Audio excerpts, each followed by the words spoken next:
come back later. If you need me, text me or whatever, yeah.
Wondered what's the difference between special regard and special attention.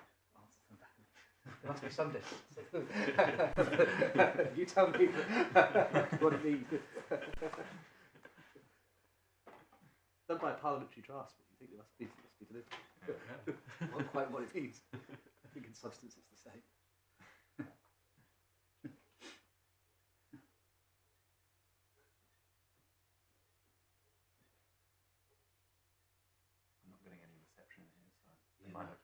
No worries. Well, I don't need to.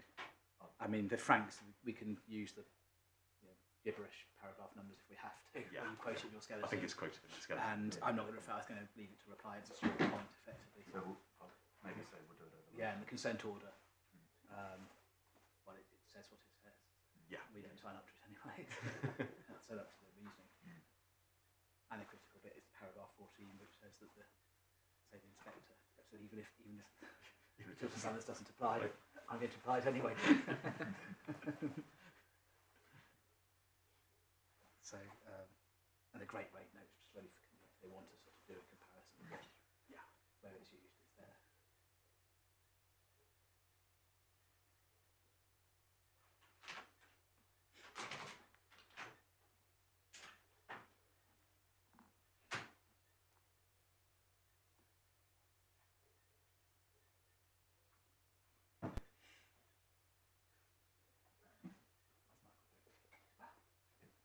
Heading to Ukraine right now.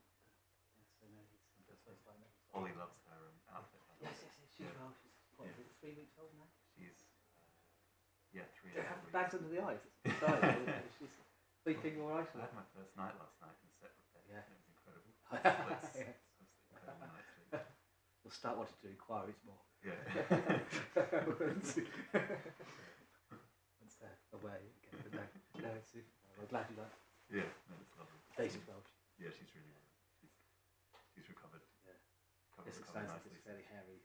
Yeah, it was a bit of a tough couple of first few hours, basically. Yeah. When she first came out, it wasn't pretty. Yeah, but now all good. All good now. Yeah, good, fantastic. Yeah. You'll never sleep again. You got all the kit. Yeah, big. Excellent. So I'm currently trying to use reusable nappies, which is just. No, I mean, we have to wash.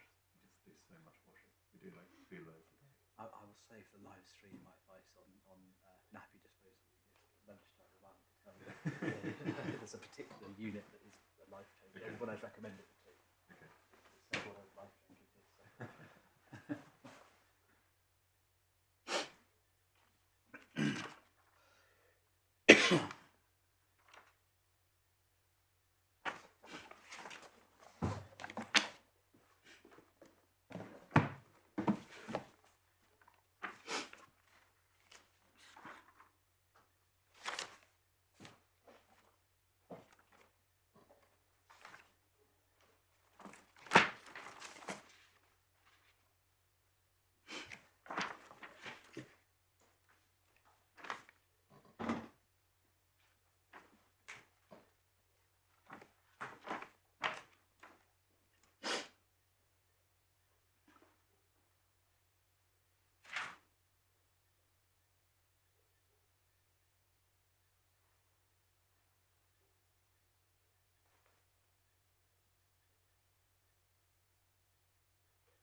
start cracking out like the canteen doesn't work.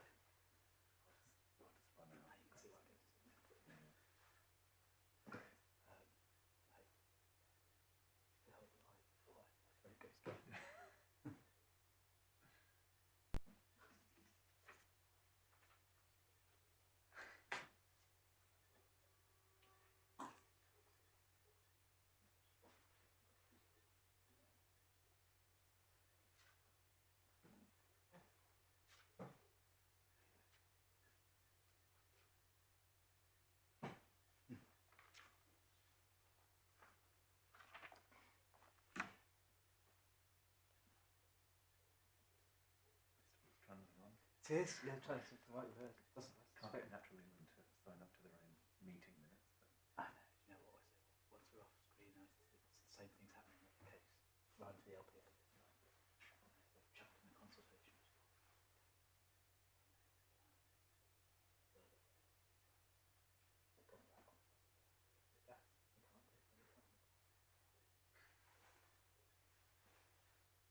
So, it's obviously something corporate money making. That's a problem.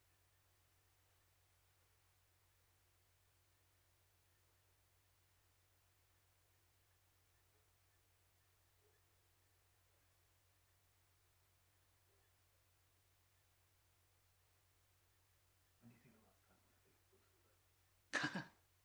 Well, are they books? Or are they just fake? Who knows? Very long time ago. Drama of kind of going. The answer, my lord, is in volumes. Maybe in America.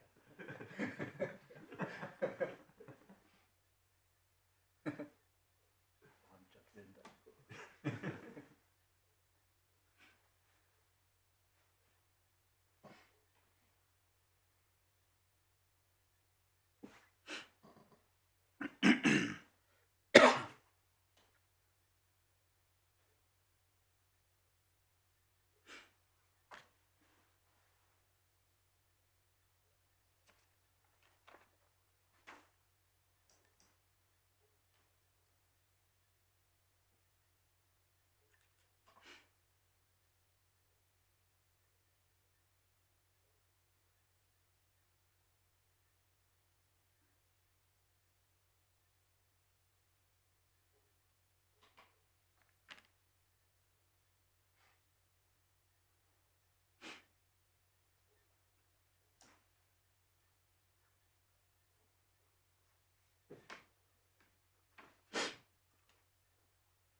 Reminds me of an inquiry I did in front of Christina Downs, where we were in this old ramshackle outbuilding of the hotel, and there was a mouse that kept running between the parties in the middle of the room.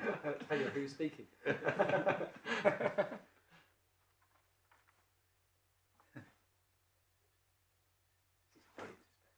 Really good, yeah. Terrified of mice, though. Is it really? Right, no, really. That's a fan note.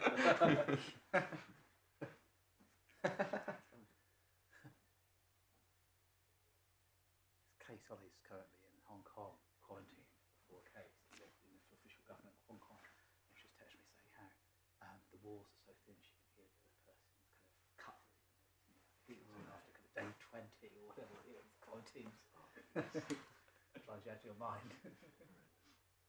So is that a thing that every time you go to Hong Kong you have to quarantine in a hotel? Quarantine, the government requires, especially government, whether you tag your wristband and then you can't leave the room. How long for? It's 3 weeks. So you're there for a case? Yeah.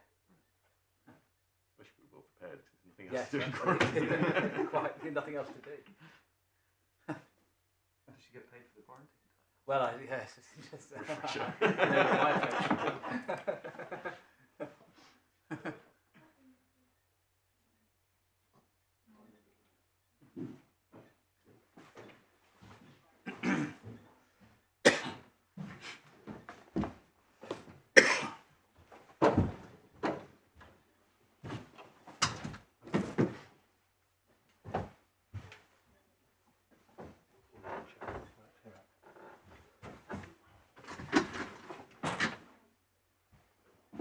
I've as yet not received any documents by email if you've sent them to me. So. We're going to do. I think there's an issue with email reception. They don't need them this morning. Right. Okay, that's fine. So I'll explain in the morning. And rather than there being two emails from the parties, we'll put them in one email joint from the parties. Okay. So there's one email. So it might be I'll time. see that. No massive rush. Okay.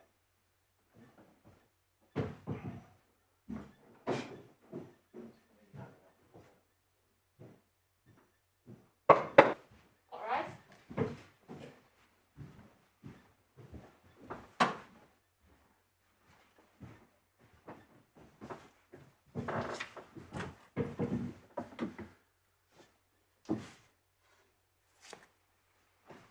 Appeal in the matter of Monkhill and Secretary for Housing, Communities and Local Government. Good morning, my lords. Yeah, Mr. Banner. May it please the court. As you know, I appear with Mr. Fraser for the appellants, and Mr. Richard Moulds appears for the respondent Secretary of State. The second respondent, Waverley Council, doesn't and hasn't ever participated in these proceedings. All right. Well, now, can I just, before we get going, make sure that everybody's comfortable with the arrangements that are in place with social distancing in the courtroom? You know, it needn't be said at this stage of the pandemic that we're operating under these constraints, but our experience has been that hearings conducted like this are not only viable but entirely satisfactory. And, we hope that all of you will find that to be so on this occasion too. Thank you, my lord, and I'm very grateful. I should say at some point somebody's going to bring me a bottle of water. I hadn't appreciated there isn't any water here, so sorry if there's a brief disruption to my oral submissions. Yes, of course, yes. And I hope my voice will sustain in the meantime. Yeah. Can I do just a quick bit of housekeeping and Yes, check please. that you have everything that you should do? Yeah. So there should be two main, a core bundle and a supplementary bundle. Yes, we received a so-called updated core bundle, and I did a check, and I couldn't, I'm afraid, work out how it was different. I think the differences are to the very back end, which there should be, I think you, my lord, or your clerk requested a copy of the consent order from the first challenge. So, So that's there now. And then there's the earlier decision that the updated one should run to page 198. Yeah. The earlier one didn't. I think the earlier one ran to 136. Right, so those have been added. Yes. I've got two bundles. Both are dated different, but both run to 198. Oh right, well at least they're both complete anyway. Yeah, So we could I think use one as a book rest. The same is true of mine. That's why I think I was struggling to see a difference. Anyway, thank you for that explanation. Good. And the skeletons. May I take the skeletons as read? And Yes, read as read? you certainly may. Thank you. You may take just about everything as read because it has been. Did you want to do more housekeeping before? Just one final point, and I was going to set out the structure of my submission subject to the court. Well, perhaps I'll say what I have Yes, to say of course. first before you come to that. As I think you accept, Mr. Banner, and I think it's common ground, the issue does resolve to perhaps really quite a narrow point. We're thoroughly familiar with the background, we're thoroughly familiar with the decision letter, we're thoroughly familiar with the judge's judgment. We do think that argument, and the skeleton arguments, as I've said, we do think that argument can be focused on the stark and simple point that is raised. And for my part, and I think I speak for my colleagues, we see no reason actually why the hearing should extend beyond the normal midday adjournment. That's not to say that we can't sit for the whole day if we have to, but we really at the moment don't see the likelihood that that is going to be necessary. It wasn't below. Actually, though, I think it says in the judgment it was the full day. It wasn't. We managed to finish in time for lunch. So hopefully we won't do any worse now than we did then. We should manage to do that. We will, of course, have some questions, that's inevitable, but even with the court's questions, we see no reason why the case should run beyond 1 o'clock. Well, thank you for that indication. We'll do our very, very best to achieve that. Just a quick point about there are 3 further documents which I appreciate we can't physically hand up. You don't need them now, but you may find them useful when you come to deliberate, and we'll get them emailed to you during the course of the day. Right. From us, I noticed that the Secretary of State's submissions to which the previous consent order referred aren't actually in the bundle. You might conceivably want to see those because Mr Justice Holgate referred to them. I'll get you a copy of those. All right. The key paragraph is 14, just for your note. 14. There's then secondly, Mr Fraser has, at my suggestion, put together a list of all the parts of the framework where the words great weight are used, just in case it may illuminate the significance of those words in 172. All right. And that's a single side that you'll get at some point by email. And Mr Moole spotted that the authority of Franks, my Lord Justice Hickinbottom was the first instance judge in, the paragraph numbers in the version in the authorities bundle are garbled. So you'll get a properly paragraphed version of that. All right. So that's what's coming. I don't need to dwell on that at all. Thank you So for that. the proposed structure of my oral submissions, and very much taking the hint about focus and brevity, Yes. but the structure is firstly the text of paragraph 11 of the framework and the central submission I advance in relation to it. Secondly, the decision letter, where the inspector went wrong in law. Thirdly, the predecessor provision under the 2012 framework and the court's consideration of that provision, not an essential part of my case. I'm fully aware of the limits of archaeology, but I do say, on a close analysis, the pedigree of paragraph 11D is illuminating the issue in this case. And then finally, having dealt with those 3 points, I'm going to respond blow by blow to Mr Justice Holgate's analysis as to why my argument is wrong. Hopefully by that stage I can be fairly brief because it will be pulling it together. So that's the structure. Yes, just on the last part of your structure. In the territory of policy interpretation, we're not actually concerned ultimately with whether the judge below was right or wrong. We're concerned with what the correct interpretation actually is. Absolutely. So I just wonder about the utility of your last part. Can obviously, if you don't find it useful, you'll still say. Can you? Well, let's see how we get on. See how we get on. Hopefully, you will. That's certainly the intention. I mean, when you said blow by blow or a phrase like that, I began to wonder whether all of those blows were likely to be necessary. Well, I shall certainly make sure that I'll confine my submissions to what I think is helpful to you. Thank you very much, If Mr. they're Banner. not, please do say. That will be very much appreciated. Without further ado, I'll turn to part 1 of the submissions, the text, the framework and the central submission. Yes. You will have the relevant part of the framework in the supplementary bundle. Okay. Tab 4, slightly confusing, there's 2 sets of pagination, but it's the central bottom one, so 67 in the centre of the bottom. Thank you. In passing, while getting up, just to note, this is the 2018 framework because it's the version that was prevailing at the time. There is a slightly revised 2019 version now in play. Yeah. In terms relevant to your judgment, they're the same. So para 11 is the same. It's the same. So what you say will be good for the 2019 framework, although this was a 2018 framework case. I mean, I think strictly, and I'm certainly not inviting you to do it or your colleagues, we should be referring to the July 2018 NPPF in the past tense, because it is no longer the NPPF. Yes. But in reality, the salient parts of it are the same. Yes. Is that true of paragraph 172 as well? It is a true 172. I think the only material difference to anything I might mention is 177 of the 2018 framework, which, for reasons I'll come on to explain, I will... At the risk of generating more paper, and not now, would you be able, please, to email to the court after the hearing the corresponding paragraphs in the 2019 version of the NPPF to all the paragraphs to which you refer? It's just going to make our task swifter. I can completely understand. We'll do that. Thank you very absolutely. much. We needn't dwell on it now. Okay. So the paragraph 11D, where, but only where, the development plan is deficient in the sense referred to in the preface to 11D, a permission is to be granted unless one of 2 provisos applies. Yeah. The first proviso in 11D1, where the application of footnote 6 policies provides a clear reason for refusal, and emphasise those words obviously. And the second proviso is where the adverse impacts of granting permission would significantly demonstrably outweigh the benefits, and then these words I emphasise, when assessed against the policies and the framework taken as a whole. And I suggest that the wording and structure of those provisions indicates the following distinction between 1 and 2. Under 2, the decision maker is instructed to undertake an overall balancing exercise against the policies and the framework taken as a whole. Whereas under 1, the question for the decision maker is whether the application of the specific footnote 6 policy of itself provides a clear reason for refusal. And if it does, then one doesn't get to the tilted balance in 2 or any other kind of assessment against the policies and the framework as a whole.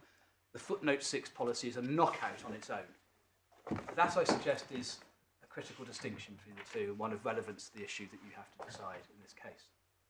And our central submission reflects that distinction, namely that the application of a footnote 6 policy is only capable of providing a clear reason for refusal without proceeding to the Roman numeral 2 assessment against the policies and the framework as a whole.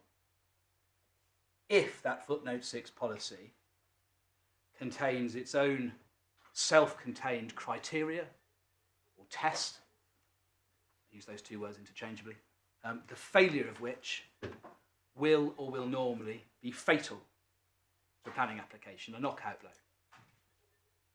Own self-contained criteria or test, the failure of which will or will normally be fatal to an application.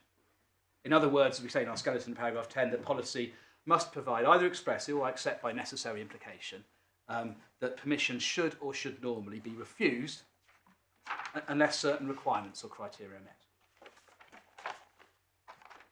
And what we say, this is the central point, as you've clearly appreciated our cases already, that only such a policy is capable of providing a clear reason for refusal of itself without proceeding to that overall balancing exercise against the policies and the framework as a whole, under 2. Importantly, each of the footnote 6 categories contains at least one policy falling within this description. If that wasn't so, I'd accept that there'd be a problem with my description, because clearly the footnote postulates that each category is capable of generating a clear reason for refusal, but each category has at least one policy that meets the interpretation I commend to the court, and also telling me there are no policies that meet that interpretation outside footnote 6. And can I ask you in that context, you may, you'll want to keep the framework up, but in the main bundle, the core bundle, we submitted, I'm not sure whether you would have seen this in your reading yet, but at page 64 behind tab 7,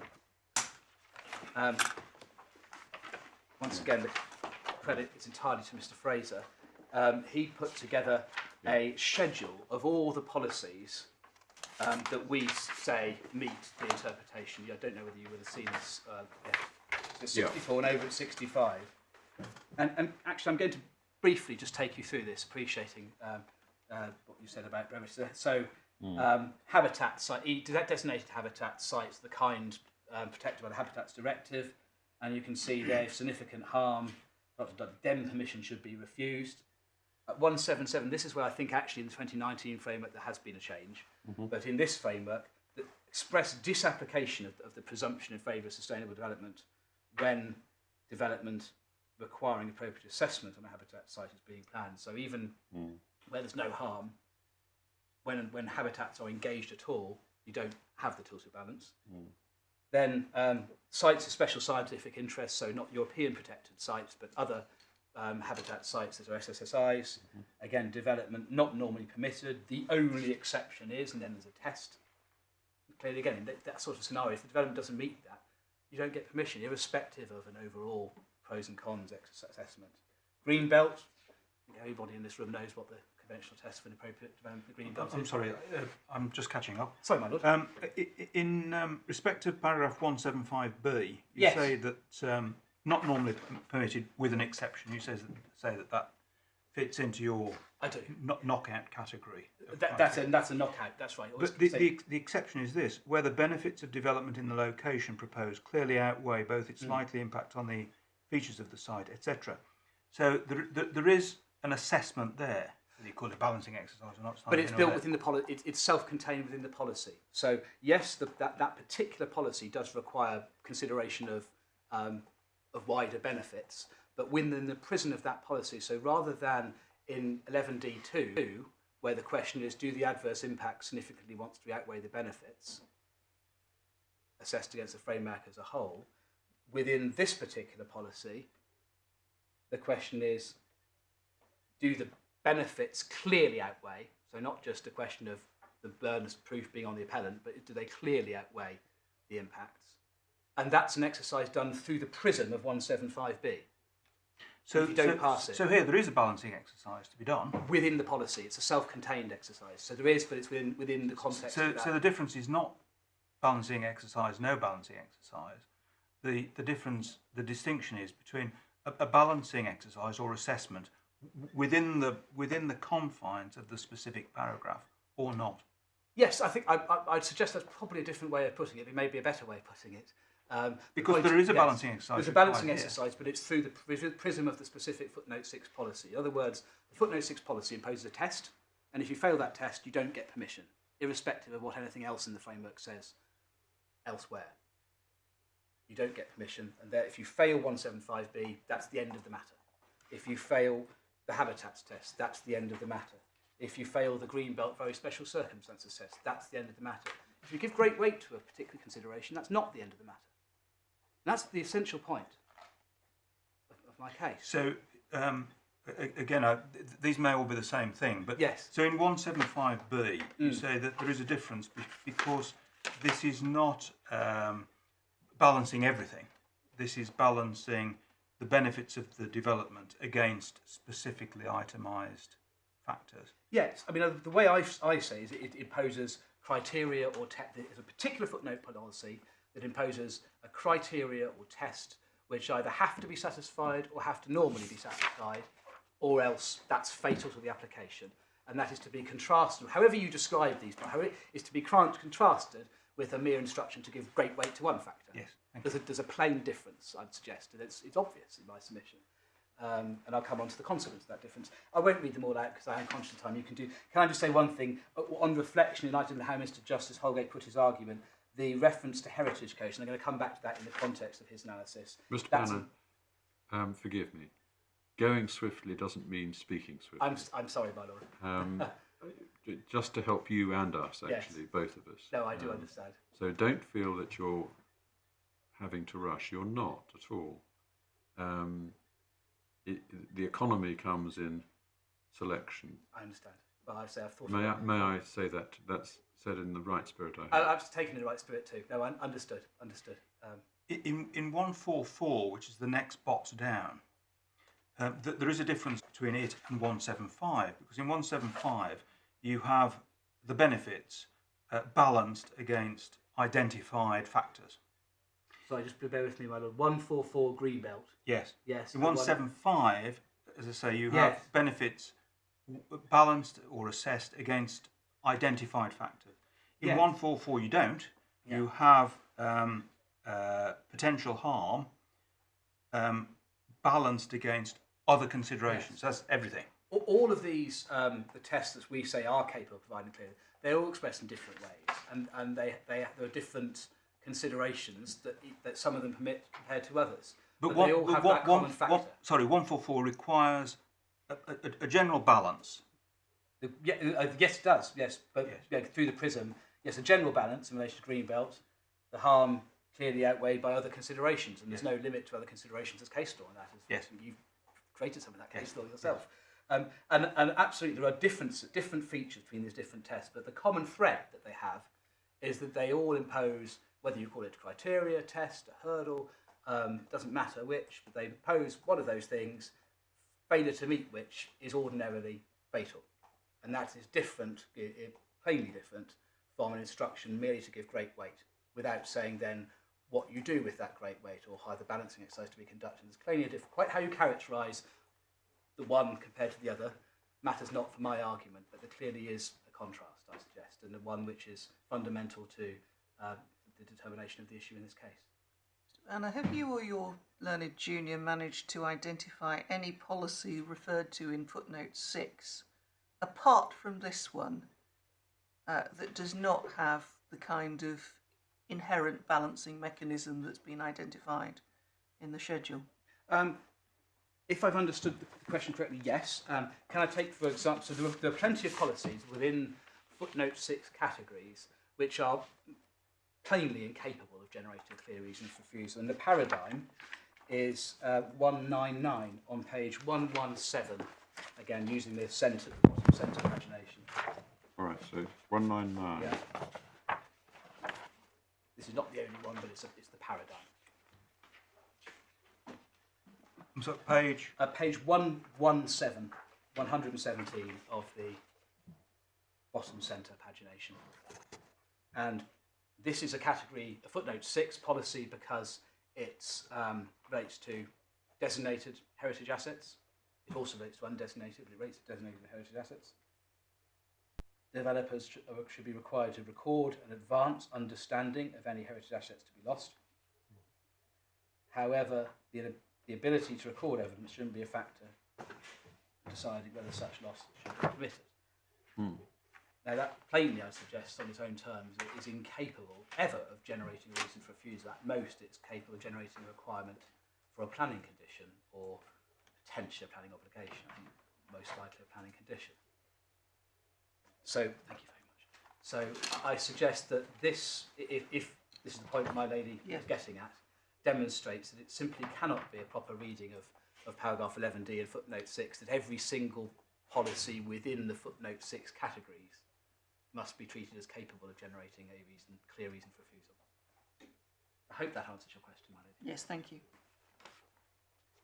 Can I just pour myself a glass of water? Yes, of course. My throat's rather dry given the aircon. I'm not sure if there's anything we can do about the air. No, it's not a problem at all. It's simply, because it's my first time here since the lockdown, I hadn't appreciated water was not available. I completely understand why it's not. Well, don't be uncomfortable. If you want No, I'm absolutely refreshment at any stage, just say so, please. My clerks have very wisely bought 2 bottles rather than 1.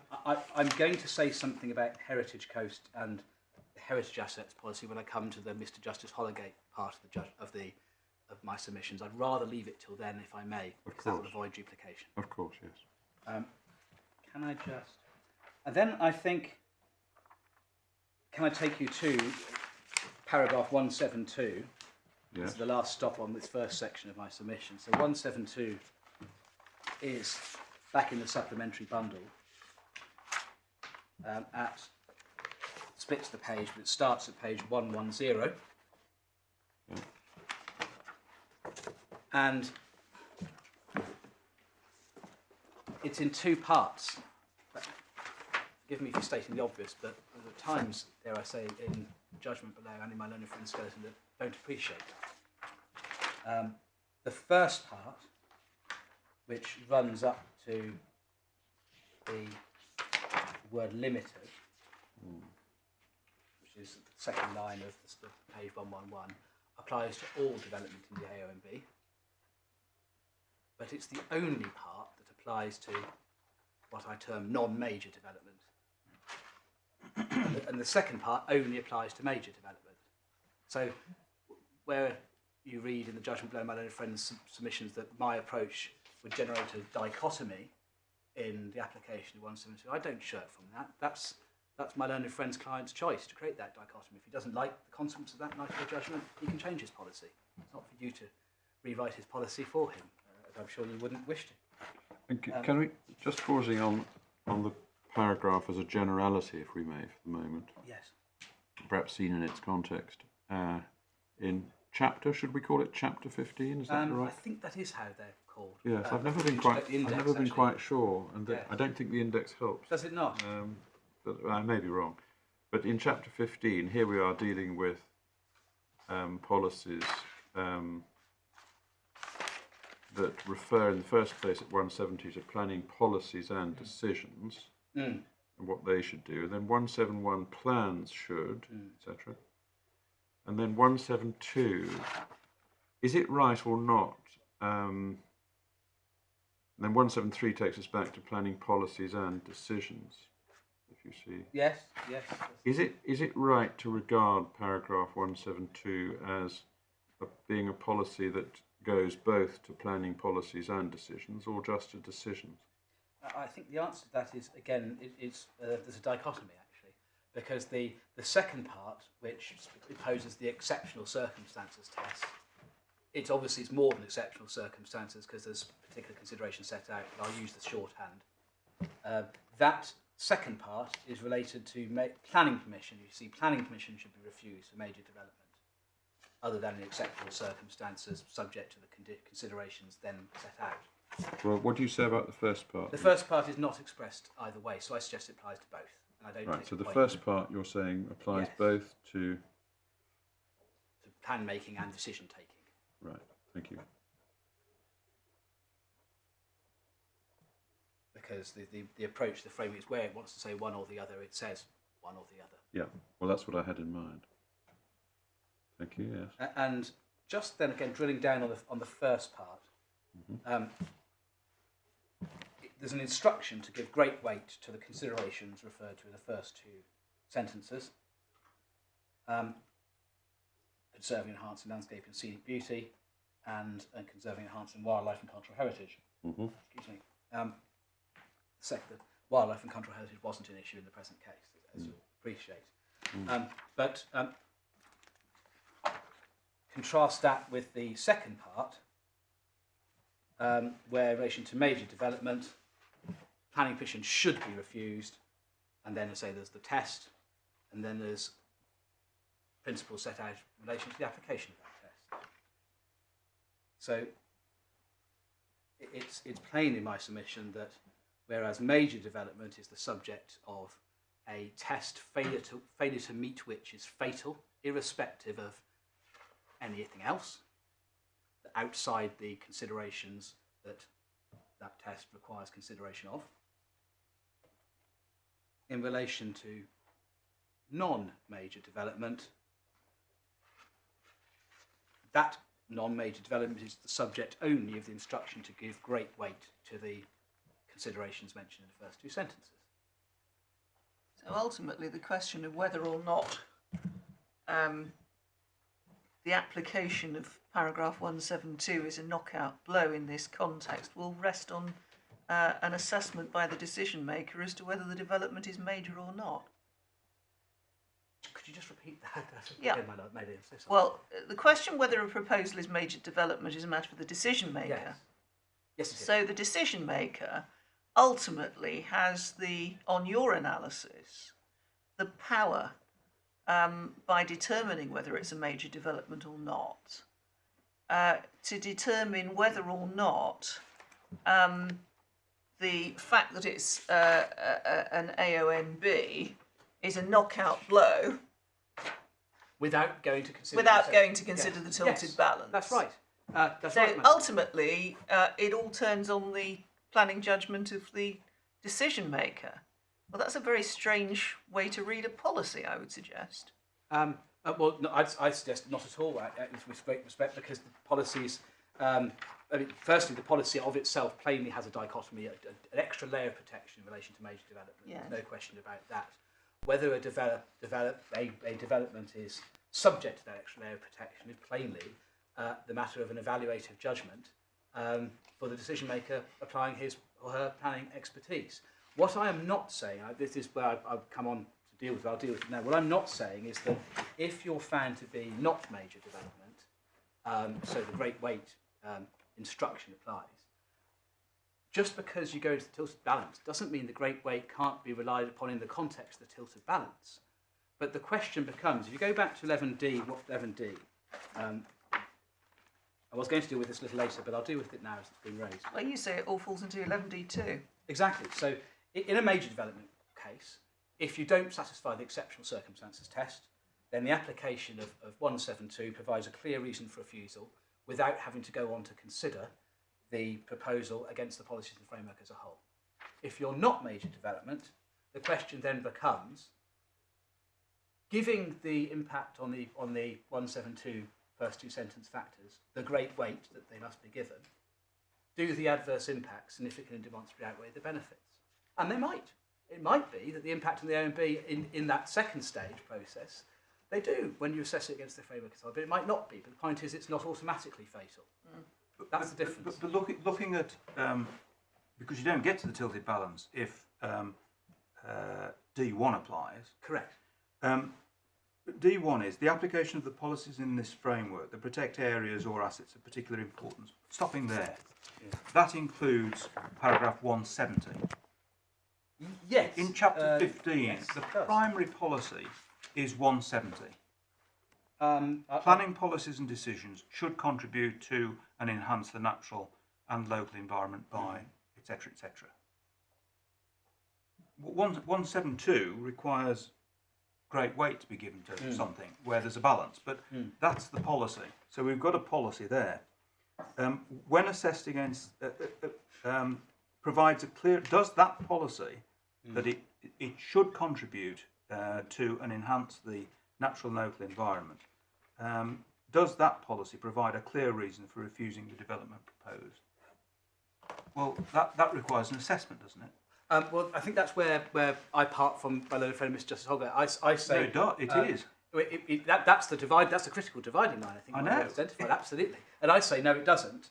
It requires the assessment in the context of 11D2. We haven't got there. We've got to remember, if I may point this out, maybe that it I've is relevant. I'm sorry. I say point this out. I mean, let me ask, because it is germane, I think, to what my lord is asking you. If you come back just for a moment to 11D1, it reads not the policies in this framework provide a clear reason. It is the application I'm aware of absolutely, yes. policies. So that, does it, implies that the decision maker must apply the policies to decide whether this is a paragraph D1. And that's why we've always set our case very carefully, yeah. worded our case as being these policies are not capable of being applied So as to generate a reason for you have refusal. to If they were submit- capable, it shades off into planning judgment. Yeah, you have to submit that Yes. that you can't apply paragraph 172, read of course in its context, in such a way as to provide a clear reason for refusal. Yes, I do have to submit, and I've always have submitted that, recognising what you've said. But I don't shirk from that because the plainly are, and I say I gave the 199 example a moment ago to demonstrate the plainly policies that are incapable, on any view, whether I'm right or wrong in this case, incapable of providing a clear reason for refusal. So there is an antecedent question. In any case, is this policy one which is capable of providing a clear reason for refusal? If it is, then it becomes application, and if we're into application, then you're on a pretty sticky wicket in this court. But I'm, and rightly so, but I say I'm not into application because this is a policy in relation to non-major development which is not capable of providing a clear reason for refusal before You say it's capable in part. in relation to major development. Yeah. Yes. So it's capable in part, but not in whole. Yes, and that dichotomy is recognised in the structure of the policy itself. Because it poses an extra layer of protection on major development. Just pausing, if I may, just pursue my question a little further, because you've accepted that you've always put the case on the basis that I've tested with. Yes. Come back to paragraph 172 to the first sentence. Yes. Do you submit to us or not that the first sentence of that paragraph can be applied in a decision-making context? It can be, it's obviously it's capable of being applied, but it can't be applied in isolation. And that's why I took the court first, because my argument starts with that distinction between 11D1, which is talking about the application of that policy in isolation. Yeah, let's just focus on my question. If it can be applied, with what possible consequence can it be applied? Well, I'll tell you exactly what the decision maker. This may be best illustrated in section 2. I take it to where the decision maker went wrong. No, in this Mr. case. Banner. I will No, answer the question I've asked you, please. It is applied in the context of considering the compliance of the proposal with all the policies in the framework. That's not what I asked you. I'm sorry, I thought it was. No. The question I asked you was, with what consequence can it be applied, if it can be applied, which you concede? With what consequence? With the consequence that when you come to undertake the overall balance, the AO and B considerations carry great weight in the context. That's the consequence. Well, you're submitting, are you, that it can never found a reason for refusal, and note the words found, not constitute in its own terms, but in its application provide, the language of the NPPF, a clear reason for refusal. I don't, well, this is where Mr. Justice Holgate thought to characterise me as saying that AONB considerations could never... Well, never mind what Mr. Justice Holgate said. Please address the question the court asked. I don't say that, but bear with me one moment. I'm going to deal with that a little later.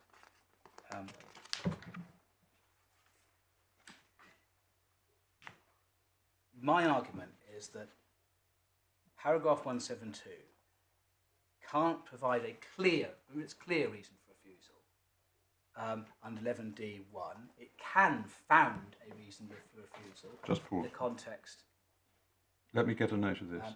It can, the first sentence. So the first two sentences. All right, the first two sentences. First two sentences are never capable of providing a, quote, clear reason for refusal. Let me just get a note, sorry. It's not reason, it's clear reason for refusal within the meaning of 11D1. It is possible that in the context of 11D2, when assessing the proposal against the policies of the framework as a whole, a judgment could be reached that the impact on the 172 first two sentences considerations, giving great weight, significantly demonstrably outweigh the benefits. Yes, but I'm sorry, you missed a bit out in the middle there, and that's the bit that I'm interested in. So let's have another go at it. The question I asked you, I think, was, and I thought that you accepted, but maybe you didn't, that the first two sentences are capable of founding a reason for refusal. In the way I've just described, but only in that way. Well, you say that you submitted to us that they're never capable of providing a clear reason for refusal. Then you went on to paragraph D2. Yes. But it's the bit in the middle that I'm interested in asking you about. Do you accept or not that the application of the first two sentences of paragraph 172 is capable of providing a reason for refusal? If by provide you mean support, yes. If by provide you mean founding without more, no. Right, I only use it in the sense that the NPPF itself... No, I do understand that's that. The verb yes, in the NPPF. Yes. And I read provide in 11D1 as being provide in itself. Right, so can you formulate your answer to my question? Yes. The 172 first sentences are not capable of, using the word in the framework D1, are not capable of providing a clear reason for refusal. Yeah, we had that, and then I asked you the question. I'm probably being dense, by the way. I do apologise. I don't think you are. I won't blame you. I'm obviously not understanding the question. It's my deficiency. I do apologise. I'll ask you again. No. I'm very happy to answer once I've understood it. It's completely my fault. I'm sure it's my fault for not being clear. Are the first two sentences of paragraph 172, when applied, capable of providing a reason for refusal of planning permission? Yes or no? Separately from 11D1, so outside. No, I just never mind 11D1 if that's a problem. Well, no, they're not, because they don't. You always need more. So I mean, perhaps even in a case not involving the tilted balance. Because it does go to what's me. I'm really sorry to nitpick, but obviously I don't want arguments to be misunderstood and completely my fault. But it depends what you mean by provide. If you had, let's say, a planning proof of evidence, and all the planner did is say, this is in the AONB, I'm going to give great weight to that, full stop, that would be an incomplete proof of evidence, because it would have to, even in a non-tilted balance case, it would have to consider all the material considerations and weigh them up, and weigh them up, and giving great weight to those factors in a flat balance case. What it couldn't do is stop at 172. But in a flat balance case, as you so term it, Having done all of that, ultimately the trump card, if I can so describe it, is the fact that it's an AONB and it's the great weight that is attached to it under the policy. So, in common parlance, the reason for the refusal is that it's an AONB. Well, you say that, Matt. It may help if I do illustrate what with this, because there are other trump cards too. When you get that note I mentioned a moment at the beginning, there's quite a lot of other considerations that are given great weight in terms in the OMB. The inspector gave substantial weight to housing. The point is, you assess in the context of the framework as a whole, rather than say zoom in on that policy. Because you don't meet these two sentences, we don't need to consider this case any further. Mr. Banner, let me see if I can help us all. There used to be something years ago called a sound and clear-cut reason for refusal. Before my time. Quite possibly, Mr. Banner. That is certainly possible. And local planning authorities were enjoined by, I think, Circular 22 of 80 or whatever it was, to, when they're refusing planning permission, always to state their reasons for refusal as sound and clear-cut reasons for refusal. I think it found its way into the cost circular as well. I may be wrong. Now, take an AO and B case. I'm not saying it's this case, but just take an AO and B case. And the decision maker, be it the authority or an inspector, reaches the conclusion that the development proposed would harm the AONB. Would it be a sound and clear-cut reason for refusal to state the proposed development is unacceptable because it is would be harmful to the landscape character of the AONB, to which great weight must be given under paragraph 172 of the NPPF? Would that be a sound and clear-cut reason for refusal? With the caveat, that's a policy I'm previously unaware of. No, it wouldn't. It wouldn't. It wouldn't, because firstly, in considering the harm to the AONB, you'd have to consider, well, how great is it? Because you give great weight to the objectives, but that's what the Franks case deals with. The Franks case said, well, yes, but then you have to look at what is the harm, how serious is the harm. Then you have to look at the benefits. The point is that it would not be automatically fatal, in the way that a failure to show very special circumstances would approach in the green belt, in the way that failure to show exceptional circumstances for major event, it wouldn't be automatically fatal without going on to consider or assess, to use the words of 11D2, assess the proposal in the context of the framework as a whole. So I'm not saying it's irrelevant, I'm not saying it could be potentially determinative once you've done that overall assessment. The point is it's not automatically fatal. And in my submission, that's the distinction that lies within 11D 1 and 2. Having regard to the differences I drew your attention to before, is 11D 1 is dealing with policies that impose test or criteria, failure to which is always normally automatically fatal. 11D 2 is dealing with the rest. But D1 doesn't put it like that. I know that you say that that's the vital distinction. Yes. I understand that. Conceptually, I understand that. What D1 says is the application of policies in this framework that protect areas or assets of particular importance. Stop there for a moment. Those include, under 170, planning policies and decisions should contribute to and enhance the natural and local environment by various things. And under 172, conserving and enhancing landscape and scenic beauty in national parks, etc. Forget about great weight. It seems to me that great weight cannot be a policy in itself. It can't be seen in a vacuum because it has to attach to some factor. And any weighting has to attach to some factor, and that's the policy. The policy in Chapter 15 is not great weight. The policy in Chapter 15 is conserving and enhancing the natural environment. But I'll come on to 170 in a moment. The point is you're left with the instruction to give great weight, but nothing further. To tell you what to do with, you've got to give, how you do it, or how you've accepted rightly, in my view, that great weight applies, whatever it is.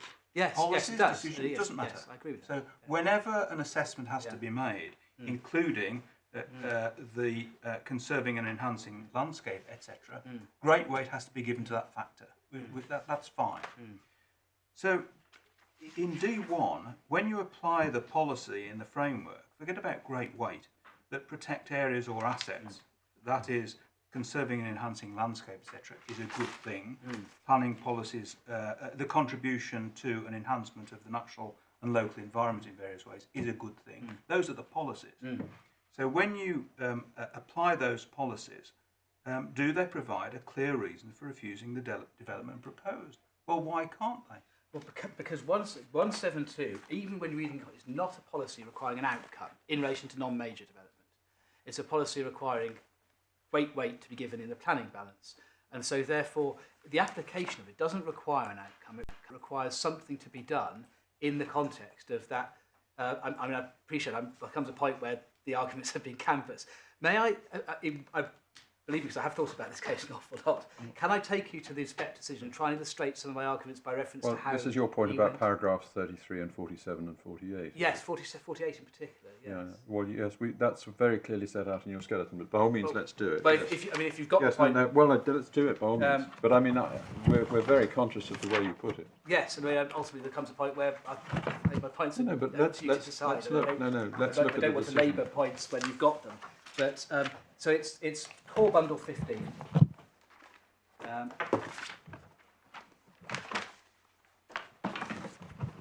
it's page, my note is 120, but I'm not there yet, so let's double check that's the right. 120 is the cover page. And 126 first. 126, that's right. So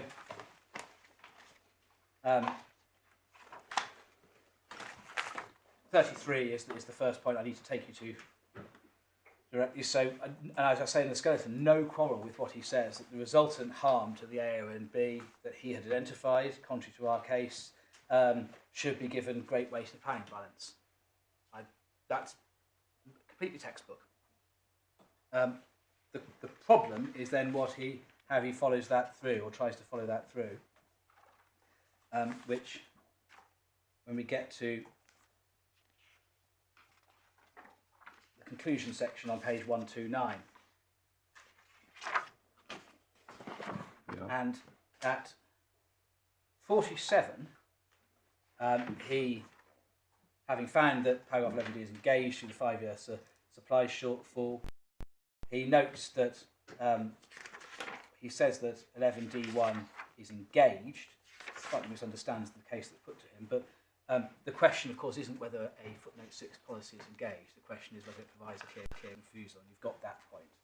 And then it's 48. He then says, because there's a clear reason for refusal, therefore there's a flat balance. And then he goes on to make a flat balance. Well, that just demonstrates the fallacy in the approach, because if there's a clear reason for refusal, that's the end of the matter. There's no more, you don't balance all the other things extraneously to the 172. That's the end of the matter.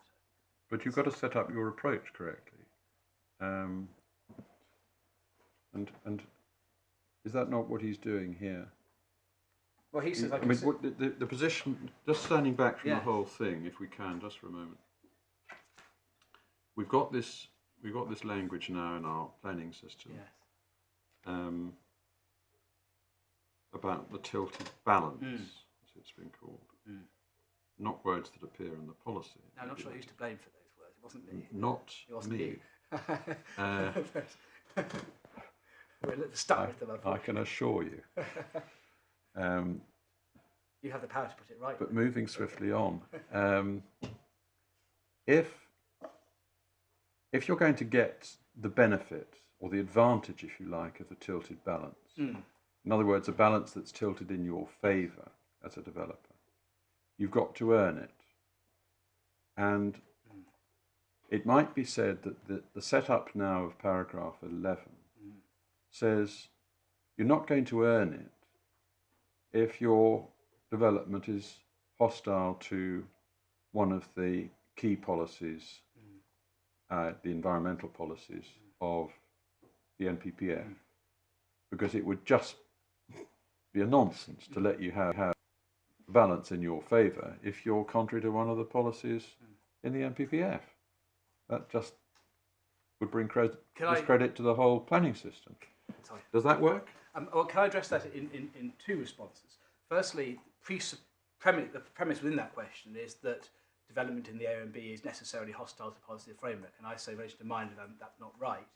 The great weight is given, it doesn't prevent or prohibit development. The second point is actually what that does. It makes it an awful lot more complicated. And I agree with Mr. Justice, my client agrees with Mr. Justice Holgate, that the NPPF should be interpreted in a way that's straightforward and easy to operate. But it imposes this rather complicated two-layer approach. So first you've got to comb all these policies and do a flat balance. And then if you get through the flat balance, a second tilted balance. My approach is much more simple. It's still pretty complicated with respect that you've got to, first of all, anticipate whether it's a major or a minor development and then apply a different test depending on which it is. Well, you have to do that anyway, my lady. That's the case under that's the consequence of the Secretary of State's policy, irrespective of whether you're in the tilted balance. You have to ask if it's major or minor development, and if it's major development, you have to pass the extra test. My approach to MD1 is very simple. I've provided a list of the policies that are capable of providing clear reason for refusal. Yeah, but it's much more straightforward. My approach is much more predictable and certain, actually, than so. Whereas a approach where any policy, no matter whether it imposes a test or criteria, failure of which is fatal, or simply sets out considerations, any policy of any nature, in footnotes, in 6 categories, is capable of providing clear reason for refusal, having regard to some balancing exercise. In any such case, there are 2 balancing exercises to do, potentially, and that overcomplicates things in my submission. Yes, but just going back to your analysis, policies don't say thou shalt not develop in an AONB. There will be no built development in an AONB or anything of that kind. They require a judgment to be formed as to whether the development in question would be harmful to the AONB. Yes? Indeed, they require that, effectively require that. Yeah, they do, but then it begs the question. Well, do ask me if you want to ask me a question, and I'm very happy to help you. They require an assessment to be made, but that begs the question: how is that assessment to be made? And the overarching guidance on how to do a Pelling balance is in paragraph 11 of the framework, subject to other provisions which carve out from that. Yeah. And the giving a great weight does not carve out from that in the same way as the kinds of policies I've referred to. I think I've probably said all that I need to say in relation to the P. I mean, you've clearly read the decision letter, very familiar with it. Can I turn on to the pedigree? Yes, the pedigree point. Yeah. Because I suggest this is illuminated. This is section 3. I gave you 4 sections. This takes us back to first instance decisions on the previous That's right. version of the NPPF. I fully accept that for both of those reasons they're not binding on you. But I still nonetheless say that they illuminate the issues in this case, and I'm fully aware that one has to tread very carefully as an advocate, but looking through past versions, I'm fully aware of all of that. Nonetheless, my in particular where the language isn't repeated. Well, that's the point. That is the point. So this is the contrast between restricted and refused in Mr. Justice Coulson's judgment in There's a danger Forest otherwise of that Dean. we accidentally go back to 2012. All right. Well, no. If you want to make these submissions, of course. I'd like to make this. I mean, I've thought very carefully. I've thought to calibrate them carefully, recognising that one has to tread carefully. But I do say there's no preclusion in this kind of exercise. I do say it's helpful in this particular context. So please bear with me, and if you've had enough of it, say I'm sure. No, not at all. No. Firstly, do you need to see the previous version, or are you familiar with it? Shall I take you to the? For my part, I'm quite familiar with it. But if you want. Let's look at it. Yes. Okay, so it's supplementary bundle, tab 5. Thank you. Page 140. Page 140. Yes, you've got a sticker on it, and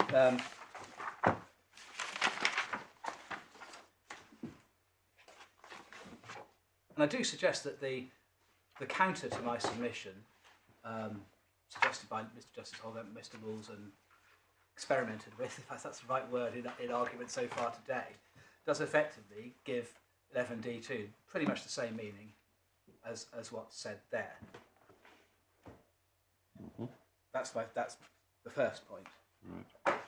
And the second point is then to understand how the courts saw this provision and what they thought it wasn't. very critically. So the Forest of Dean case is the most significant of the two, the one that requires a little bit more time because it's a little bit longer. That's in Authorities Bundle tab 5. And sorry, I missed tab 5. Judgment of Mr. Justice Coulson, as he then was. No.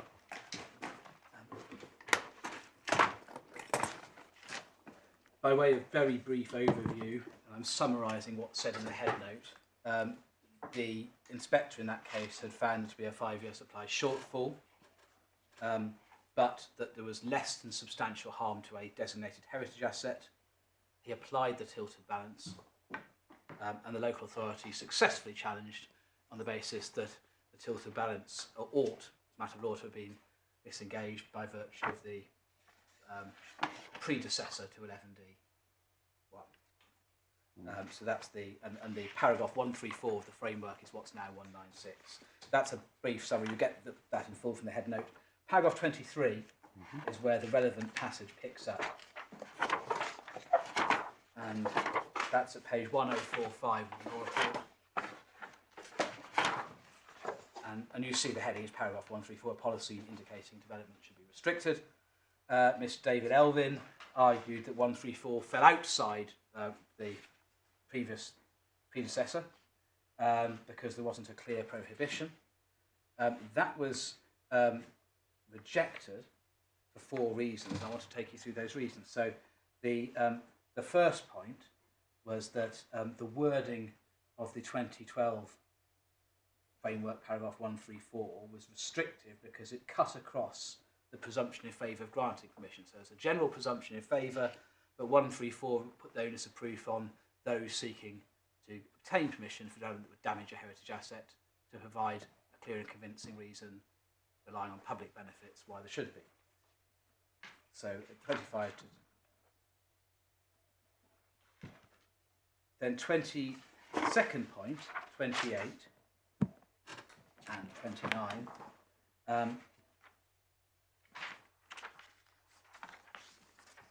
Sorry, I should say before that second point, on our test, 196 would be capable of providing a clear reason for refusal because it sets out a test failure to which is fatal. So point 1 doesn't undermine my analysis. So I should have said that before. Second reason Mr. Justice Coulson gave, 28 and 29, he said, I think it's appropriate to give the word restricted a relatively wide meaning to cover any situation in the framework where the framework indicates a policy that cuts across the underlying presumption in favour of development. The alternative is impracticable, not sensible for everyone to try and comb through every policy, try and work out which policies are arguably restrictive, which not. And actually, if anything, that is the consequence of the argument against me, as I said earlier. 29, at times, Mr. Elvin came close to urging that restricted should be given the same meaning as the word refuse. This would be an incorrect interpretation. Now, just pausing there, this is clearly not binding on you, but obviously this is what was before the Secretary of State when the Secretary of State was deciding how to reformulate the framework in 2018.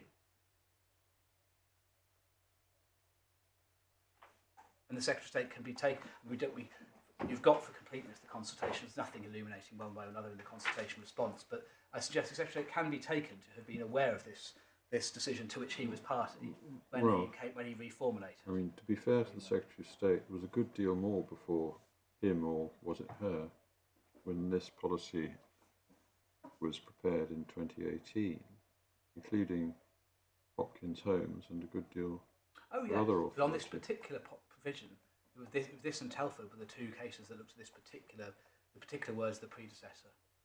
I don't believe Hopkins Homes dwelled on this particular point. No. Well, I'm not going to indulge in assembling all the authorities that by then had accrued on this paragraph. I have done a pretty thorough search, my lord. I'm sure you have. And Telford that came up as the ones that looked at it. So I do say it's because you may disagree. You may say, well, actually, if this had come to you, you would have overruled Mr. Justice Coulson. It's not quite my point. This is part of the context for considering the change. Right. Just now, then, it goes to I think I've dealt with that was the second point. The third point, he says Mr. Elvin's supposed to be inconsistent with the footnote. effectively on Mr. Elvin's approach to the 2012 footnote, there would be categories of the footnote. It wasn't footnote 6 back then, but there would be categories of footnoted policies which didn't have a qualifying policy that could be used in the way that as a restrictive policy. Now, I've explained through my table that my interpretation of the 2018 framework, every footnote 6 category has at least one policy that meets my test. So there's no tension between my interpretation and the structure of the framework. And then I do say it's telling that there's no policy that meets my test that's outside those policies either. So the third point doesn't hold again. If anything, supports me. The fourth point, he says there's nothing in footnote 9 that distinguishes between the policies and the categories it refers. But now, the policy has to be not simply restrictive, and not simply a policy indicates so much, but it has to be capable of providing a clear reason for refusal. So I say there is a difference there. And then I do draw some support as well from what Mr. Justice Coulson says at 36. Right. The weighted balancing exercise is a broader scope because it involves an assessment against the policies and the framework as a whole. The exercise in LIM, they've reversed it, as you might have noticed in 2018.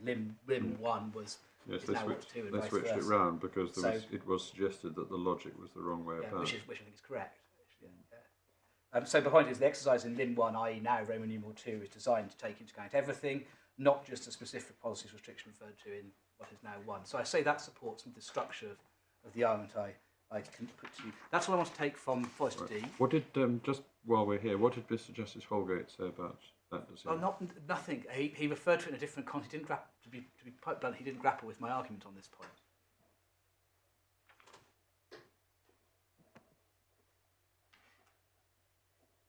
Right, and then you want to and go then to... Telford, which is should be the next authority in the bundle, tab 6.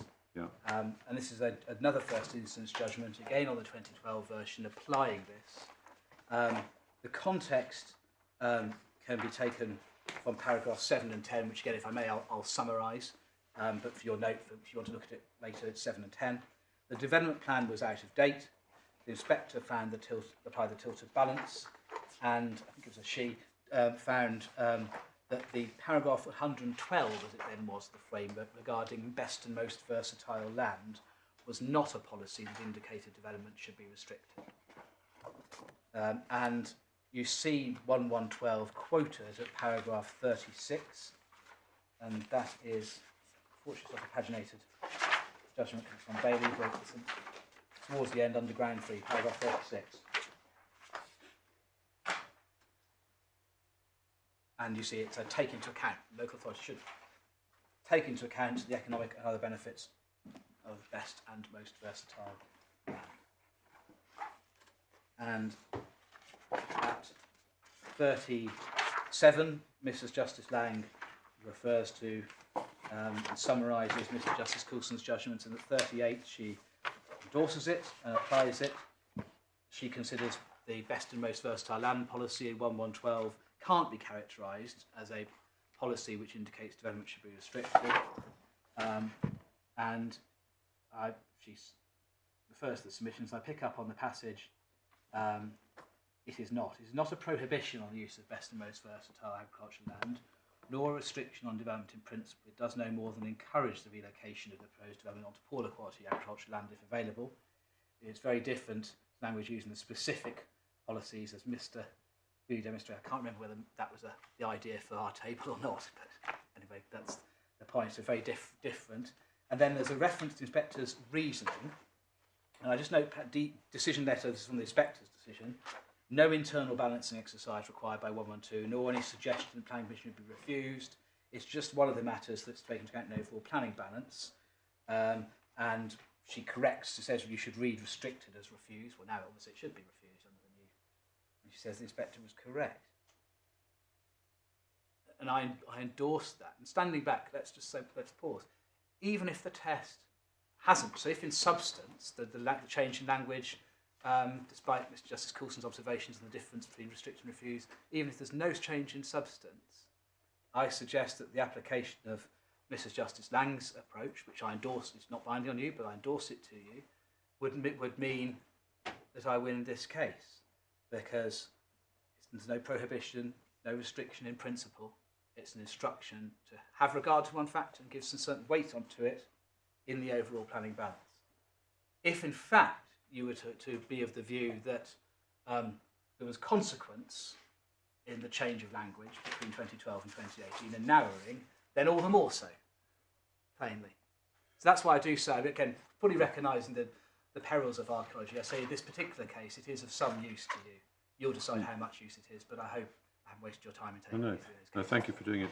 Have these two cases or either of them been referred to in any decision of this court?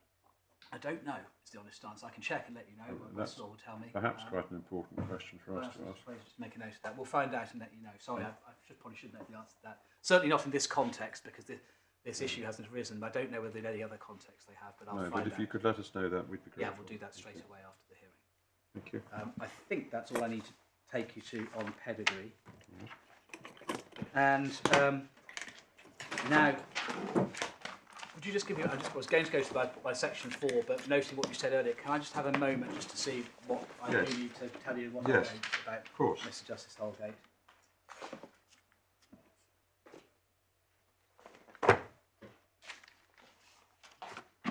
Okay, well, let's go to the judgment. I think I can where I've dealt with the point already, I can simply say so it's in the main core bundle.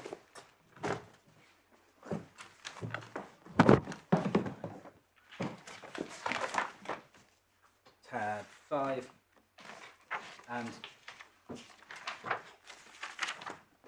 the operative section starts at 35 actually is where the description of the background reflects. And I just wanted to,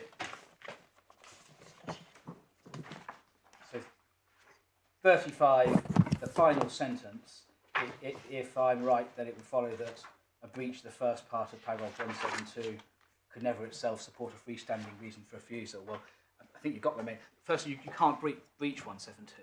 The only way you breach is not to give great weight, then you'd be challenged by way of judicial review. Giving great weight to a, but saying nonetheless that doesn't significantly wants to outweigh the benefits, doesn't breach 172. Other than that, I think I've given my answer to those comments, so I don't repeat them unless you've got any question. At 36, he talks about the dangers of creeping development, the cumulative effects of lots of little developments in the AONB. If my approach is adopted, and that effectively the emphasis in favour of granting permission, Mr. Mills makes the same point in his skeleton, would lead to harm to the AONB if my approach is taken. I'd say two things in response to that. Firstly, the cumulative effects would plainly be able to be taken into account. There would plainly be relevant considerations on my approach. And secondly, if the Secretary of State feels nonetheless that my approach leads to too much harm, it's open to change the policy. It's not, on the one hand, obviously, it's not excessive legalism is deprecated. I don't for a moment suggest otherwise. I'd be quite wrong to do so. But on the other hand, it's not for this court to rewrite a policy that has unsatisfactory consequences or interpret a policy by reference to outcome. There's a limit to benevolent interpretation of policy, and Mr. Mills' client, it's free to him to change it if he doesn't like it.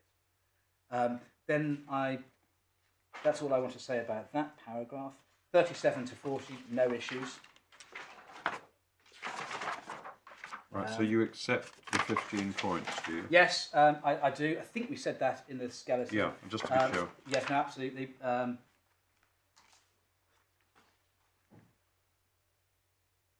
Yes, I did go through those quite carefully to check. And do you also accept the 8-point distillation of them, which comes later? Forgive the 8 pointers. Is that the other section? That's 45. Yeah, 45. With one caveat, with the third from last bullet. Right. Which is that there's an antecedent question to what he says, Justice Holgate says in that third from last bullet, which is namely that the relevant footnote 6 policy must be capable of providing a clear reason for refusal. And I say that's obvious by reference to the paragraph 199 paradigm. So with that caveat, I do accept that. So caveat to point number 1, 2, 3, Yes, 4, I counted from the 5, bottom. 6. Yes, that's right. Yeah, if Lim 1 does apply. Yeah, so the caveat, sorry, just again.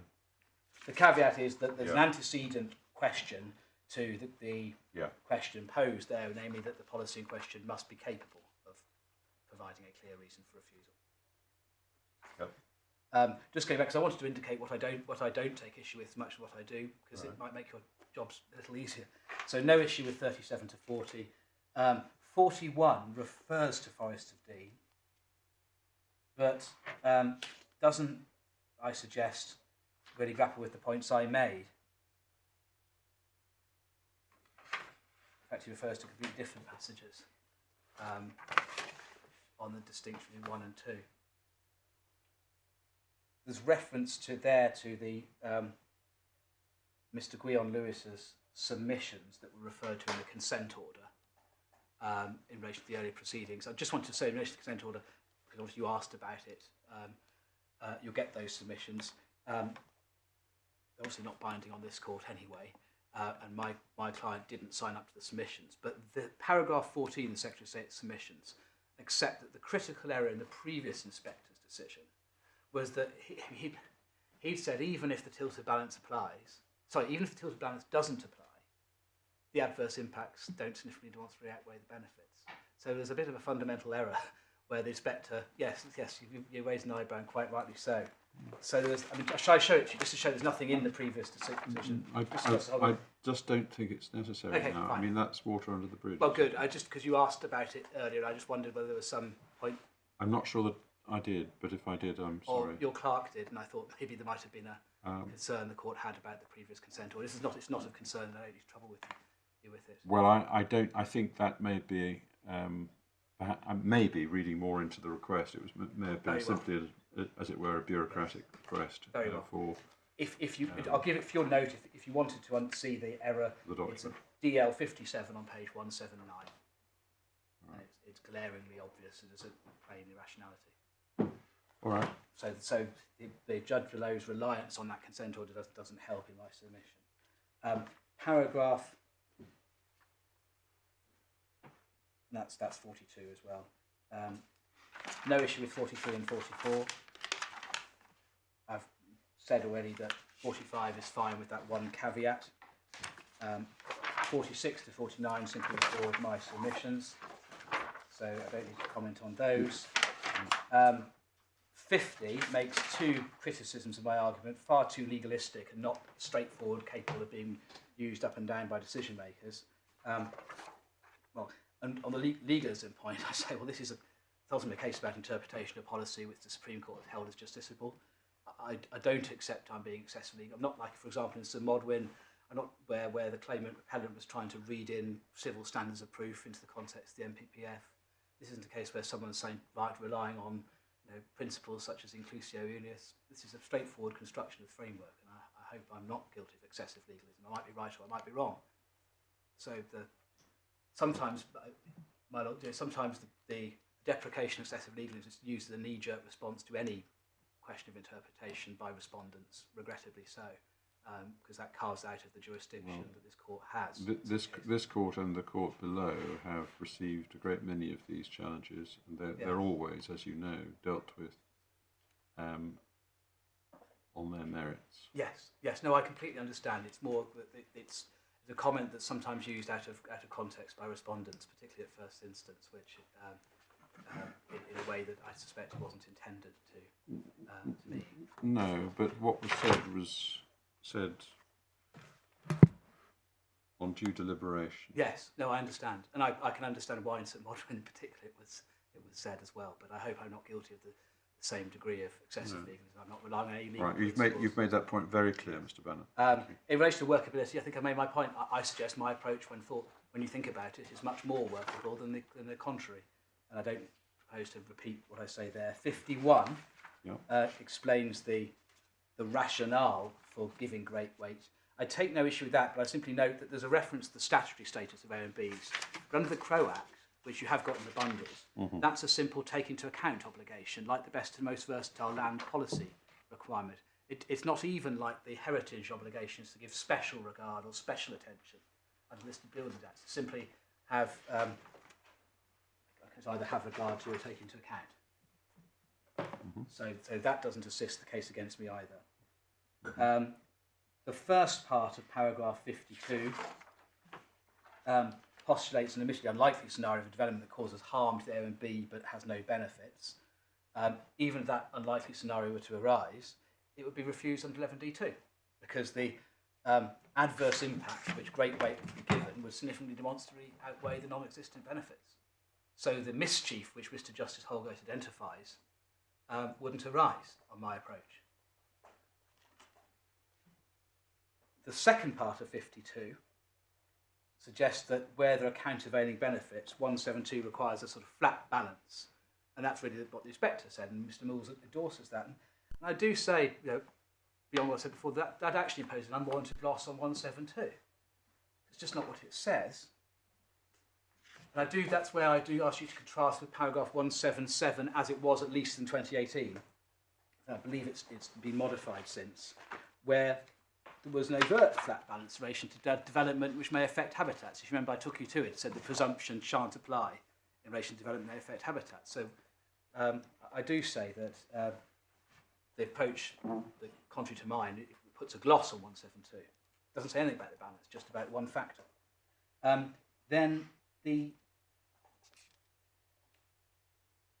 I do say that there's also, Mr. Justice Holgate refers to that flat balance being necessarily implicit. Well, in any ordinary sense of something being necessarily implicit, it has to be necessary to make the document in question or the sentence in question workable to avoid absurdities. But it's perfectly workable to give great weight to paragraph 172 factors in the context of 11D2. It's not necessary to avoid absurdities or unworkability to infer a flat balance into 172. And that may be where the other references to great weight in that note that you'll get. There's nothing special about the use of great weight here in the context of the framework. There's about half a dozen, I think, from recollection, uses of the word. It may or may not be helpful, that note, but I thought it would save you the time of doing the exercise yourself if you did want to know whether the words are used. Thank you. Paragraph 53, that's the conclusion drawn from the early paragraphs. Don't need comment. 55 to 57 assert that there's no distinction between the first part of 172 and the Heritage Coast policy in 173. And so essentially what Mr. Justice Holgate says is, if I'm right, then the Heritage Coast policy can't provide a clear reason for refusal either, and yet footnote 6 presupposes that it can. And to meet that argument, I said earlier that I'd deal with this then, I say on my approach, so there is a coherent dividing line between the two, that you see the Heritage Coast policy in full at paragraph 55 of the judgment, paragraph 173 of the framework, and it has two elements in it. And this is where, as I said earlier, our note of policies is a little incomplete because it only has one of them, for which I apologise. Firstly, all development in areas within Heritage Coast must be consistent with, should be consistent with, the special character of the area and importance to conservation. That's a mandatory kind of outcome. Not give great weight to whether or not it does, but it should be.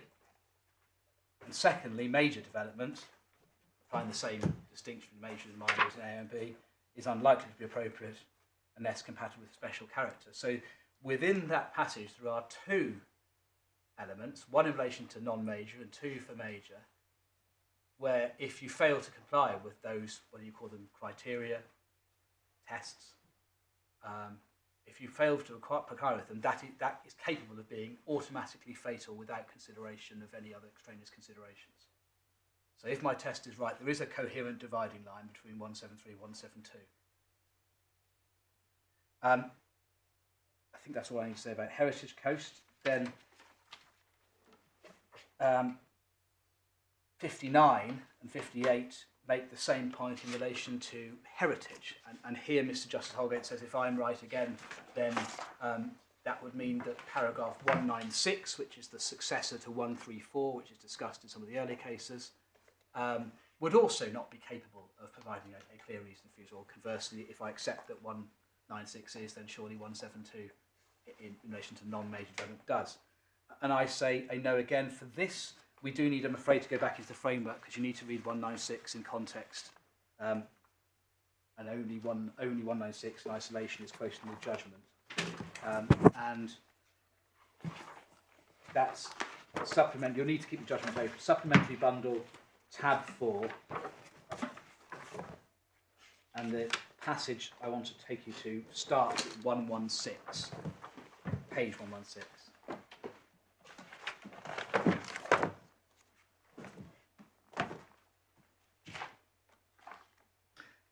So 196 has to be read in context with 194. 194 says any harm to a designated heritage asset must require clear and convincing justification. And you read that with 196, where it says the harm should be weighed against the public benefits of the proposal. And I say there are three things we've taken for this. Firstly, if there isn't a clear and convincing justification, that's fatal. Secondly, only public benefits can be relied upon. If you can't show a public benefit for a development that caused less than substantial harm within the meaning of 196, then Paragraph 196 precludes permission being granted. So, for example, if you were, one example that I'm aware of recently, a celebrity who wanted to modify their house for the sake of privacy reasons, and that would cause less than substantial harm, that would be incapable of outweighing the less than substantial harm. It would be an automatic failure under 196. Without what consideration of wider matters. Thirdly, the way that the balance was phrased in 196, or as it then was in 134, was held, as it happens, by Mr. Justice Holgate in the Leckhampton case, to give effect to the statutory presumption against granting permission for development that would affect listed buildings. That's Authorities tab 7, paragraph 49. So it's a statutory presumption referred to in case of the Barmore Manor case, which you'll be familiar with, and that it has to be read in that context. Of course, there is no statutory presumption against development of Hartman A and B. The characters simply have regard to. So there are distinguishing factors again. So my approach is coherent. There is a coherent dividing line between 196 and the first part of 172 in the context of non-major development in my approach. In all three respects, 196, read with 194, is clearly different from a mere instruction to give great weight. That's all I want to say about heritage. Going back to paragraph 6, very nearly at the end of my submissions. Paragraph 60 is the conclusion drawn from the heritage bit, so I don't need to deal with that. 61 makes two criticisms of the approach I contend for. And the first is that halfway down, the balance under limb 2, the tilted balance, is in favour, which may run in the opposite direction to the objection to the policy. Well, we dealt with that already. Ultimately, that presupposes that the objectives of AOB policy framework is to prohibit or restrict development in AOB, as opposed to what paragraph 192 actually says. But secondly, if that's the consequence, it's thought to give rise to too much AOB development, that's a policy consequence, and it's open to the Secretary of State to change it. It's with respect backwards reasoning as opposed to the proper approach to interpreting the policy. And bear with me. Yes, and my learned friend Skeleton makes the same point. I might as well deal with that now. He says at paragraph 26 of his Skeleton that if we're right, non-major development harming the OMB will always be subject to tilted balance, with his emphasis of granting permission. Well, that's not quite so, because of course it's only subject to tilted balance where the development plan is deficient so as to engage 11D in the first place. And let's not forget that's the context in which this issue arises. And if the Secretary of State thinks the policy protection should be stronger, again, he can correct that. 61, his second point, is that he says, he agrees with Mr. Moore's 3 lines at the bottom of page 47, that it's not a sensible reading 172 to treat only major development as falling within limb 1 and not lesser proposals. That kind of dichotomy is not to be found in heritage coast policies. Well, 2 points there. As I've said already, there's obviously a dichotomy on any reading in 172. And secondly, in relation to heritage policies, as I've said already, actually heritage policies do have that absolute requirement in relation to all development, namely it should be consistent with the character of heritage coast, as opposed to simply great rate to that objective. So the distinction is in the wording is there. Finally, there's 2 points advance to my learned friend's skeleton, which don't feature in judgment. I think what it might be best is I'll see how, if it's convenient for Mr. Wools, I'll see whether Mr. Wools develops those 2 points to go beyond the judgment or not, and I can deal with them very briefly in reply.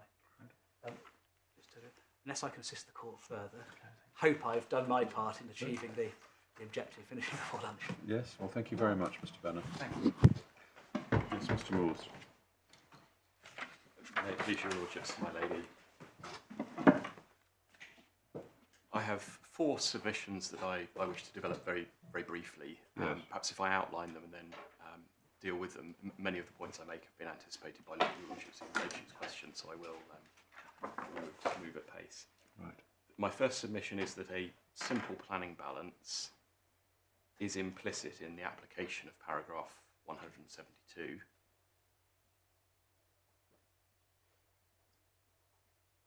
My second submission is that the appellant's interpretation of the MPPF would be contrary to the objectives of both paragraph 11D1 and paragraph 172.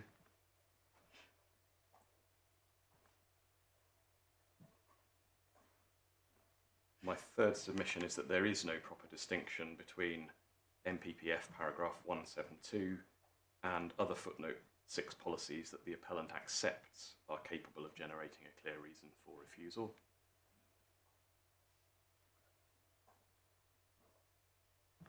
And then fourthly, it is not sensible to read paragraph 172 so that only major development is capable of disapplying the tilted balance.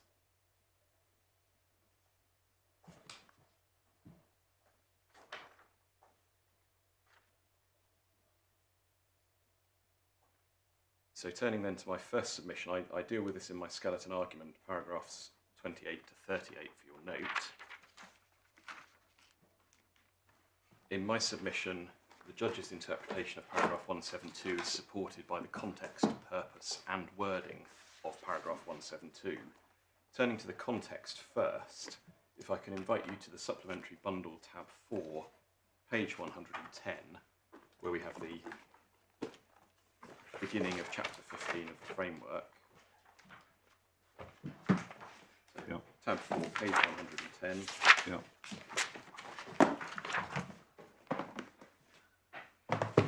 As has been observed already, the context for paragraph 172 is that it falls within a chapter concerned with conserving and enhancing, and the overarching policy is paragraph 170, which among other things requires decisions to contribute to and enhance the natural and local environment, and I emphasise A, by protecting and enhancing valued landscapes.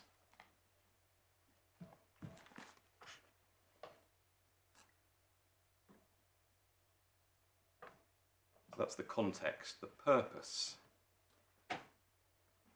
also becomes clear when we look at the statutory framework, and reference has been made to section 85 of the Countryside Rights of Way Act. It's tab 1 of the authorities bundle.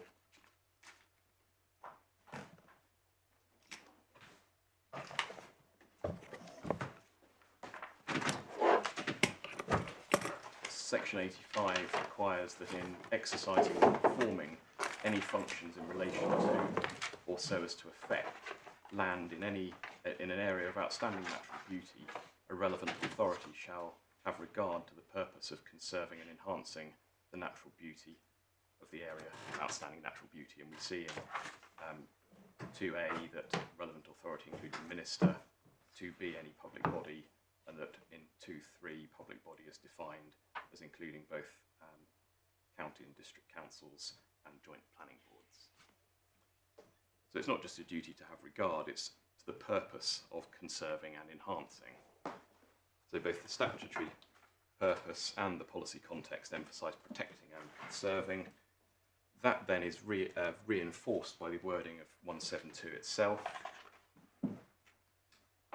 Back in the supplementary bundle tab 4, page 110. Great weight should be given to conserving and enhancing landscape and scenic beauty, etc. I emphasise the words in the third line, which have the highest status of protection. It's clear beyond doubt that the purpose of this policy is protective. in order to conserve something which has the highest level of protection. At the top of the next page, we see that the scale and extent of development within these designated areas should be limited. So those words in that context, having regard to that purpose, plainly are intended to constrain and control development. And in my submission, they are perfectly capable of founding a reason for refusal.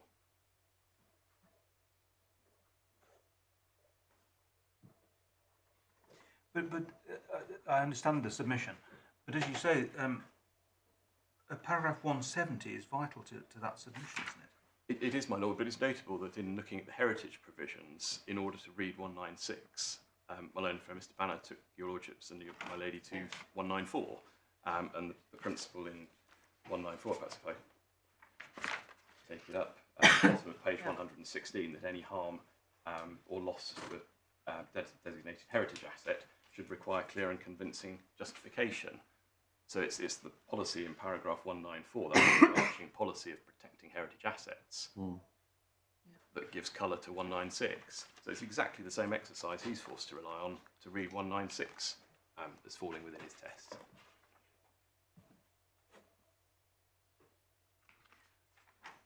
But also in 173,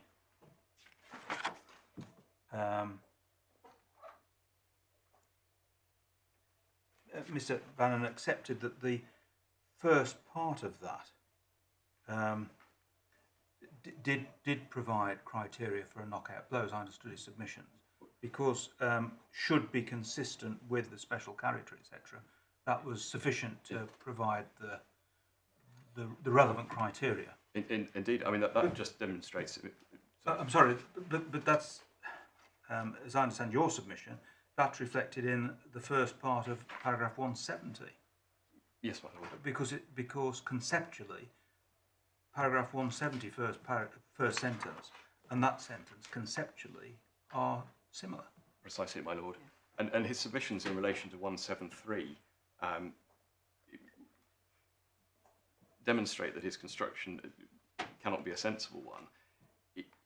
His submission is that the first sentence of 173 can disapply the tilted balance, but if one looks at the words in parenthesis, the first sentence of 173 only applies to parts of the heritage coast that aren't already within a designated area protected by 172. On his submission, those designated more important areas actually benefit from a lower level of protection. Well, yeah. Because they're incapable of disapplying the tilted balance. So reading 172 and 173 together, in my submission, that's just an absurd anticipated a consequence. question I was going to ask you, in fact, about that. I'm It just seemed to me that once you get into the heritage coast features, that they get better on Mr. Banner's interpretation. They get better protection than AONB. They do, despite the clear words in the third line of 172 that those AONB areas, national parks, etc., have the highest status of protection. Yeah.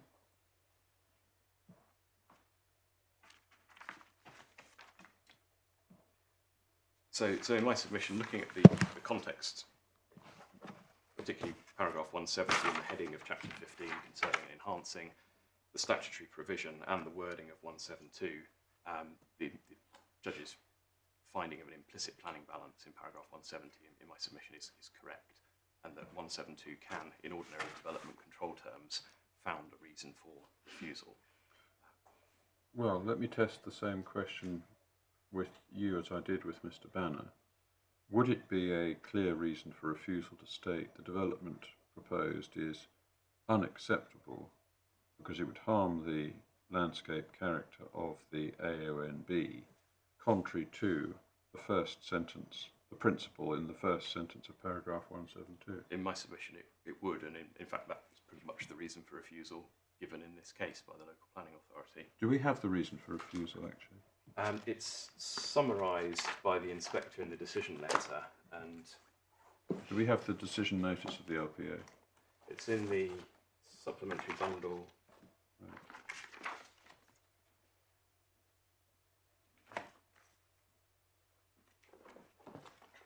I don't think you do. I can add that to the shopping list of things to provide if it would help.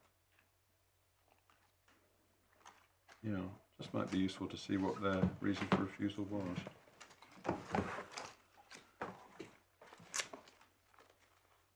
I think actually I've found it from. It might be the closing submissions, I suppose. Yes, I think it is quoted somewhere in the papers. I've quoted it in my in my skeleton argument for the court below. Sorry, it's tab 8, page 67, and in paragraph 4 of my skeleton argument below, I said the remaining reason for refusal was reason 1, namely the proposal as a result of the urbanising impact and harm to the landscape character. 67. Page 67, my lord, yes, paragraph 4. In the core bundle. Yeah. Thank you.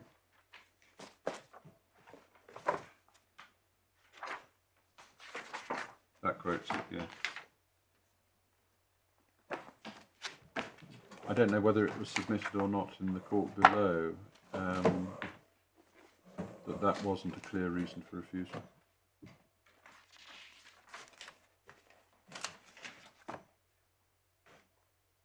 What the local authorities reason? I don't recall that it was because it wasn't a decision under challenge. So no, I know, I do understand that. I did make the submission. I don't think it occurred to me. Right, okay, fine. All right, well that's very clear. Thank you.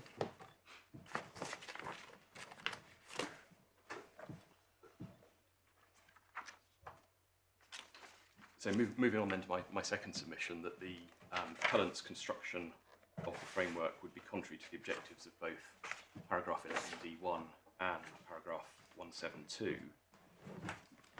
What I've done in my skeleton argument at paragraph 31 is set out how in my submission paragraph 11D1 should operate.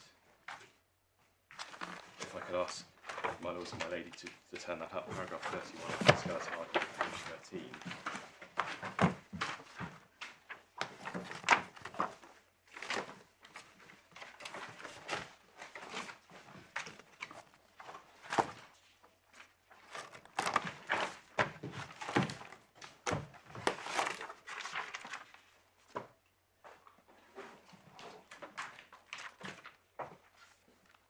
Yes. I apologise, paragraph 25. Paragraph 25. Sorry.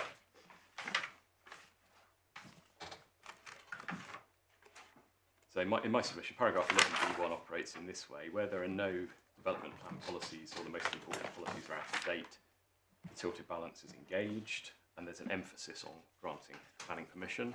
My Lord Justice Lindblom said that the scales are tilted in favour of the developer at that point. There are, however, circumstances in which it's appropriate to disapply that emphasis on granting permission. The first exception in 11D1 is concerned with the footnote 6 policies that protect areas of, and I quote, particular importance. I emphasise those words. And in my submission, the reason for that exception is that an emphasis on granting planning permission, i.e. the tilted balance, might otherwise reduce the protection that the footnote 6 policies afford to those areas or assets of particular importance, and that would be contrary to the purpose of the policies. And then I go on to say that the tilted balance is only disengaged where actually applying those policies leads to a planning judgment that the application should be refused. It's not enough the footnote 6 policy is engaged. That answers the point that my Lord Justice Lindblom will remember was raised but not determined in the Watermead case. Yeah. But then it was subsequently determined. It was, my lord, in first instance decision of Mr. Justice Holgate, I believe, East Staffordshire. That's where it was resolved. That's right. It's referred to in the judgment below in this case. Is that the East Staffordshire that came on appeal to this court? I believe it is, my lord, yes. Yeah. The judge refers to it in paragraph 39, subparagraph 10. Yeah. Well, what did we say about it in this court in East Staffordshire? It's my Lord's judgment in Watermead, which is tab 8 of the authorities bundle. Yeah, I remember Watermead, but it moved on, as you pointed out.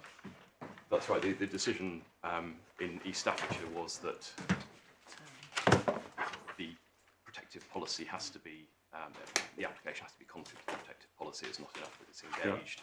What works through the policy, and only if by applying it a reason for refusal is identified, the tilted balance is disengaged at that point. Yeah, sorry, is it dealt with in East Staffordshire at this point? Tab 10. Or is it a different East Staffordshire case? It's a different case. It's a Appeal from Mr. Justice Green. Yeah, it's a different case, I think. I left the point open in Watermead, as I remember, That's correct, my Lord, yes. And because it didn't need to be decided there. Mr. Justice Holgate below at 3910 referred to it having been resolved subsequently in East Staffordshire at paragraph 22.2. And Yeah, but which East Staffordshire? It's a different one. It's not the one we've got, which was, as my lady points out, an appeal from Mr. Justice Green, as he then was. Or is it? Well, that's what it says in the head note. it is, it's tab 8, my Lord, paragraph 22. Yes, it is in 22.2 of East It Staffordshire. is on page 96 of the judgment. Maybe it wasn't Mr. Justice Holgate. It was one of my 5 basic points. Is that right? That's right, my Lord, yes. So I have spoken on this point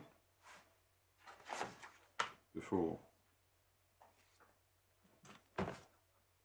So, my Lord, my essential point is that the developer has the benefit of the tilted balance, providing the application isn't contrary to any of the protective policies. At the moment when the protective policies are applied and the application falls foul of them, that's why the tilted balance is disengaged and remove the emphasis. And it's the applied point, isn't it? Yeah. It's the word application again. Yes. And in my submission, and this is where my learned friend and I differed in the court below, he took your lordships to the judgment of Mr. Justice Coulson in Forest of Dean to try and explain the new wording in the 2018 version. Yeah. In my submission, the reference to applying the policies was directed at the Watermead point, making it clear. Well, and East Staffs. East Staffs was decided in June 2017. It was effectively codifies the result of that decision, my lord. That would be that's my submission. So East Staffs is codified in the 2018 the version. 2018, yeah.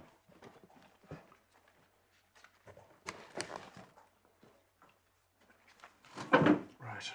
So on the appellant's interpretation of 172 and 11 D1, the tilted balance remains engaged in any application concerning non-major development in the Greenbelt, irrespective of the degree of harm. One can have a development, for example, that causes really quite significant harm to the AOMB, but it's just on the cusp of being major development.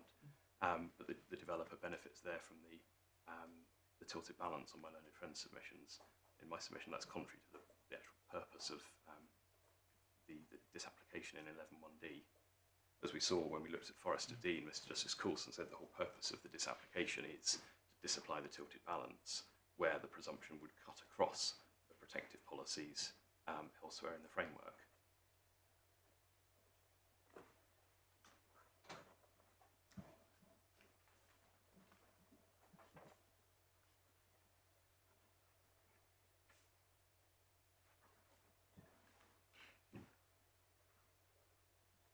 And then the other side of the same coin is that my learned friend's interpretation substantially dilutes the protection given by AOMB policy.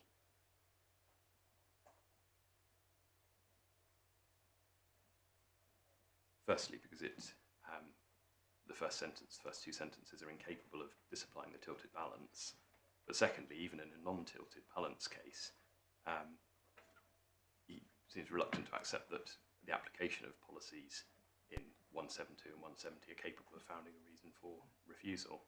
Well, he has to, otherwise his whole argument falls to the ground. Indeed. But in my submission, there's no proper distinction between a tilted balance case and a non-tilted balance case. On a straightforward reading of the policy, it's capable of founding a reason for refusal in either scenario. Then, very briefly, my third submission was that there's no proper distinction between paragraph 172 and the other footnote 6 policies that my learned friend accepts are capable of generating a clear reason for refusal. And one can test this by looking, for example, at paragraph 173 of the framework, the Heritage Coast provisions. They're back in the supplementary bundle, tab 4, page 111. Well, this is the point you've already made. Yes, we've got that point, and the same with 196.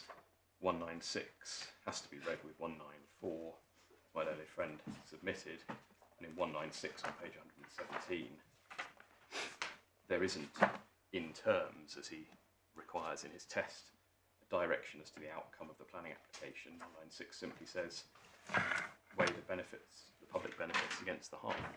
It doesn't seek to constrain that balancing exercise any more than 172 does. It really is semantics to comb through these footnote 6 policies. Some are more emphatic than others, but at their most basic, they are all capable of being applied in a way that founds a reason for refusal, which is wholly unsurprising because the whole purpose of these policies is to protect important things.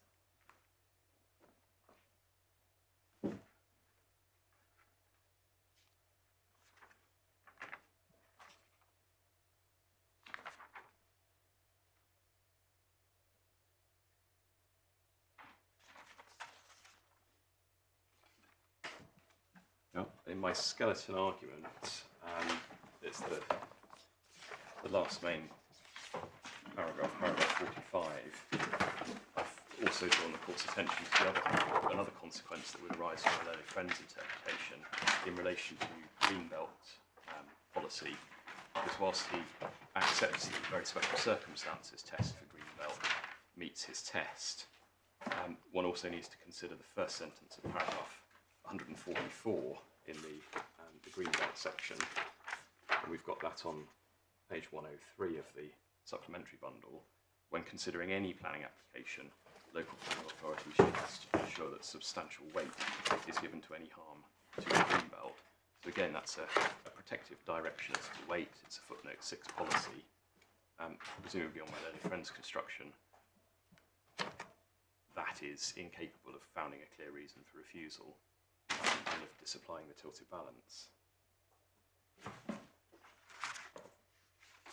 Well, I think, to be fair to him, he would go on and read the second sentence together with it.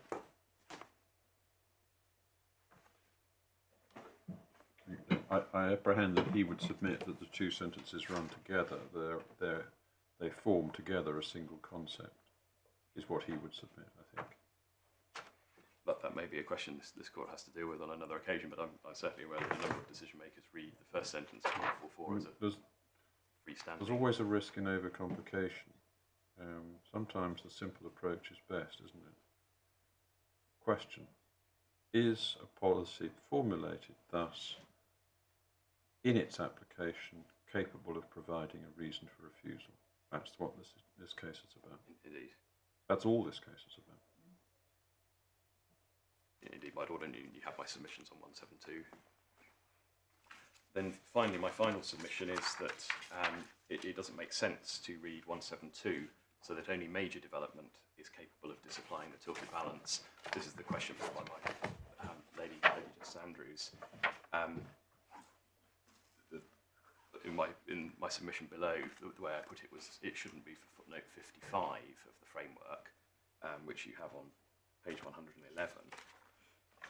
Footnote 55 that says for the purposes of paragraphs 172 and 173, whether the proposal is major development is a matter for the decision maker taking into account its nature, scale and setting, whether it will have a significant adverse impact on the purposes for which the area has been designated or defined. My submission below was it shouldn't be for paragraph 55 to do the heavy lifting of deciding whether the tilted balance is engaged or not. The example of why that is unworkable in practice is this case. If my lords and my lady don't need to look now at the quashed decision letter, which is in the core bundle at page 170.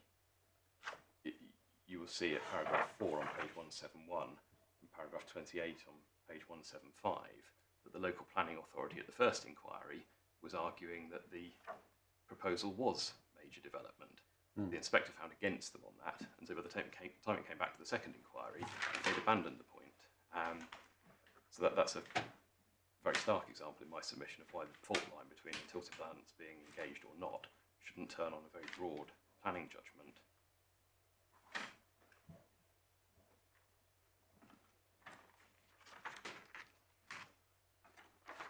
That's in my submission an impediment to practical decision making.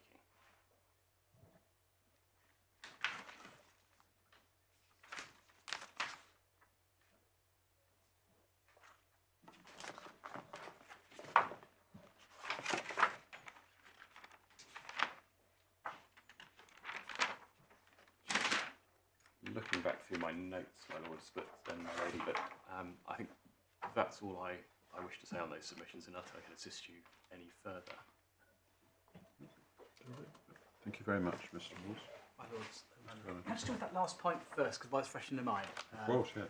As Mr. Justice Major Sanders has raised it a couple of times. Even on my learned friend's approach, the distinction between major and minor development will in some cases affect whether the tilted balance applies.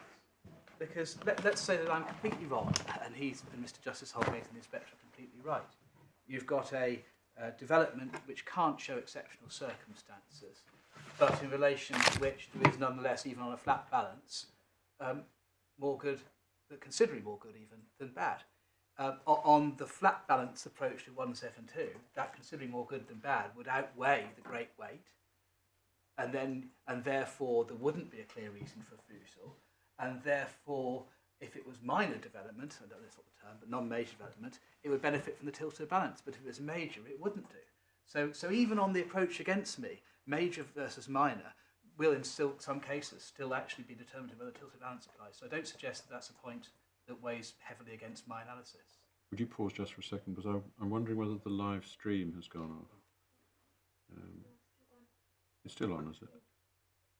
We had a problem last week.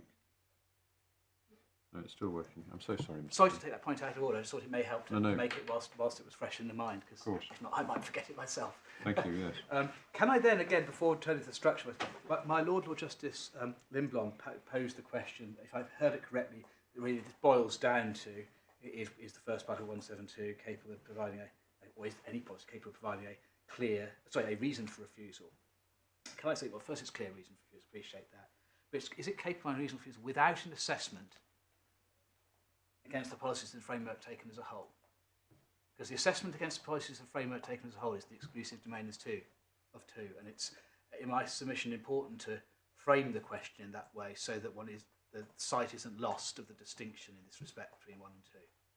It's the narrow assessment of that policy alone is what must provide the A self-standing clear reason for refusal. Yes, exactly. Can I now just turn to some of the points? Obviously, I'm not going to repeat points I've already made. 170, that featured quite heavily in my learned friends' submissions and the discussion. A few points in relation to that. Firstly, it's not a footnote 6 policy of itself. And there's a distinction in that respect between that, it, and 194. Secondly, it's in considerably different terms with 194. It does not impose anything like the mandatory requirement for clear and convincing justification, page 110 of the supplementary bundle. And 170A doesn't impose a mandatory requirement that one should not harm valued landscapes. Indeed, if it did, if the judgment suggested that would have quite a fundamental on-the-ground impact in relation to planning decisions. It doesn't suggest that. The protection is in a manner commensurate with their statutory status, or identify quality development plan. And here the statutory status is AO and B, and the statutory requirement is to have regard to the purpose referred to. And my own friends sought to highlight the word purpose, and I obviously seek to highlight the word regard to. But I do say this is not a requirement of outcome in the way. There's all sorts of examples, whether it be duty to give best value, there's all sorts of requirements where there's an obligation on an authority or decision maker to achieve an outcome, to ensure an outcome, to facilitate an outcome. Here it's to have regard to. It is different, and indeed in context of, for example, the public sector equality duty, the courts have made very clear that regard to means regard to, and no more than that, no matter how beneficial the thing to which regard must be had. So reading 170A, commensurate statute in the context of Section 85, doesn't, even if 170A was a footnote 6 policy, which it isn't, doesn't take the point any further. The specific policy in relation to AO and B is 172, and indeed I note that 170 wasn't referred to, wasn't referred to by the inspector, wasn't referred to, I think, by Mr. Justice Holgate either. But isn't conserving and enhancing landscape and scenic beauty in national parks, etc., a subset of 170? It is the specific way in which, in relation to AONBs, that is given effect to. But I don't suggest, in my submission, is putting the cart before the horse to interpret 172 by reference. The requirement, the teeth are in 172 and 172 alone. And 170A doesn't give 172 any further teeth that it doesn't have in its own text, is what I would say in relation to that. 173, my lady, Lady Justice Andrews identified that on, if I'm right, then areas defined as heritage coast have better protection under 173 if they're outside AONBs. And on the face of it, that's right. I don't shirk from that. There are illogicalities in the framework. It's not for this court to seek to write them if that's. And I'll give you an example because there's a very clear illogicality which led to the correction. It's 177. Why should any development which requires appropriate assessment, simply because it requires not that it has harm on a habitat, not that there's an adverse effect on site integrity, but it's simply they can't rule out significant effects, therefore you have to have a look and do the appropriate assessment. Why should the need for assessment mean, even if the assessment concludes actually there's no harm, and that harm can be ruled out, you still can't benefit from tilted balance? It's illogical, and that's why 177 was changed. It wouldn't be if 177 was litigated. It wouldn't be for this court to say, well, that's illogical. It means that a development that causes no harm doesn't benefit from tilted balance, but one which might do does. Yes, that's illogical. That's why policy is kept under review. It's not for this court to subvert the text I submit to do the Secretary of State's job for it. East Staffordshire. In my submission, East Staffordshire, we put in, it was before, there was a discussion about it, Mr. Justice Holgate, based upon my learned friend's then arguments about Watermead being the reason why the change. He didn't pursue that in the skeleton, so I didn't anticipate it was going to be dealt with today. But East Staffordshire, paragraph 22.2 on page 96, may be the explanation for why the word application of came in. But it doesn't explain why restricted became refused, because it doesn't deal with this point. The contrast between restricted and refused was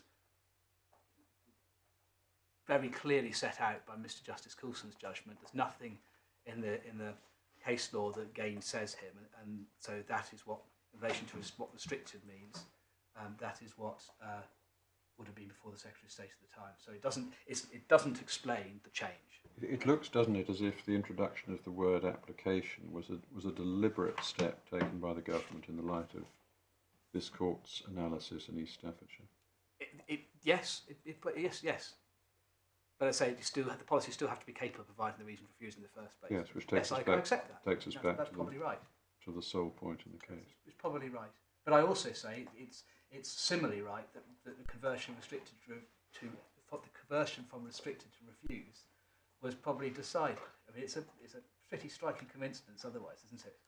When one looks back at Mr. Justice Coulson's judgment and what he said about the contrast between the two words, and then suddenly one becomes the other. It's a bit of a coincidence, I'd suggest. That's all I want. And my interpretation is entirely consistent with East Staffordshire. Nothing in East Staffordshire that is inconsistent. Paragraph. Oh, my own friend thought I was reluctant to accept that that applying 11D2, the tilted balance, the harm could lead to a reasoned refusal. If I sounded reluctant, I wasn't. It's probably just because I was being a bit thick in understanding that question my Lord sought to get an answer from me. If I showed reluctance, I didn't intend to. I fully accept. In fact, it's my case. It doesn't matter whether you were reluctant or not. I did accept it, whether reluctantly or otherwise. It just you know, Mr. Banner, it just doesn't But I would matter. like it to be thought of. It's always been my case that these issues were perfectly relevant, but in the context of D2, not D1. And paragraph 196. I'm stuck to the chair. Paragraph 196. My learned friends ought to say that's a simple balancing exercise. Leckhampton's very clear, and perhaps I should have taken you to it, and I will do now, very brief. It's tab 7 of the authorities, paragraph 49. That's page 631 of the law report.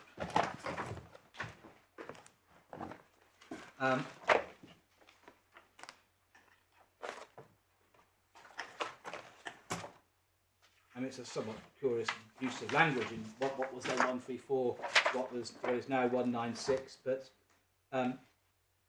Mr. Justice Holgate says, relying on judgments of this court, East Northamptonshire and Moor-Dew, it's not an unweighted normal balancing exercise. And then at about halfway down 49, is to give effect to the presumption against planning permission for development which harms the setting of a listed building. That presumption is within the Planning List of Buildings Act, section 66(1), which requires special regard to be given to those considerations. It's in heightened language, plainly distinct from the language of section 85. So I say on analysis, there is a plain distinction between 196, read in the context of 194, and 172 in relation to non-major development, read in the context of 170, if it is to be read in that way. On Greenbelt, this is one of the points I left for, see whether it was pursued in by Mr. Moores. If you could go to paragraph 144 of the framework.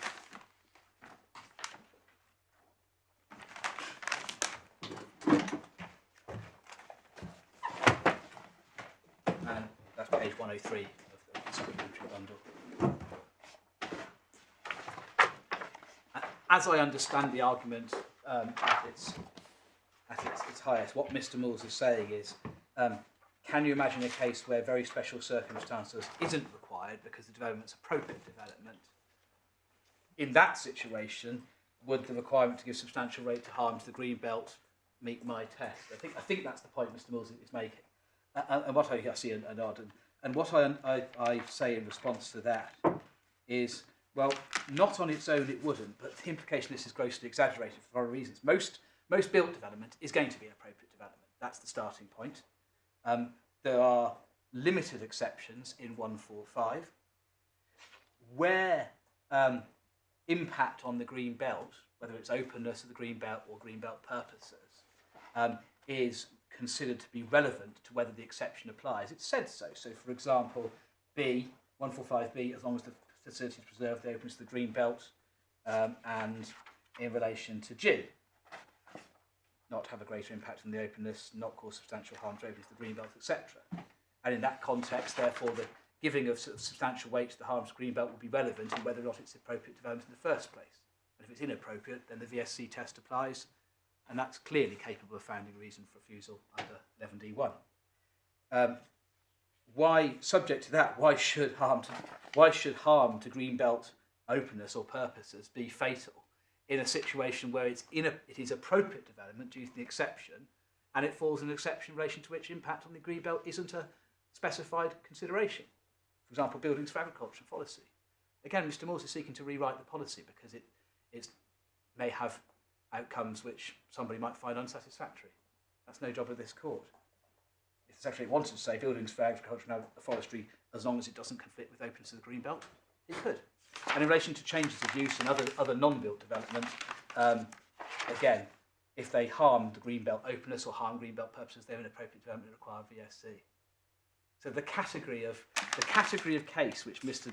Mills's point relies upon is basically built development in relation to which its form falls with one of the exceptions from inappropriate development where the Secretary of State has chosen not to make impact on the green belt a relevant factor. To which I say, so what? That's his choice. My lords, I don't think. Just bear with me on. So from 2 metres. Of course.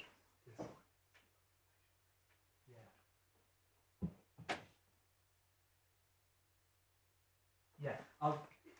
The concept, Mr. Fraser very helpfully reminds me, in case it helps on the issue of why the change has happened. Oh yes. The consultation paper, and it must be just a note, of course, because this was on the version of the draft version of what became the 2018 framework. Yeah.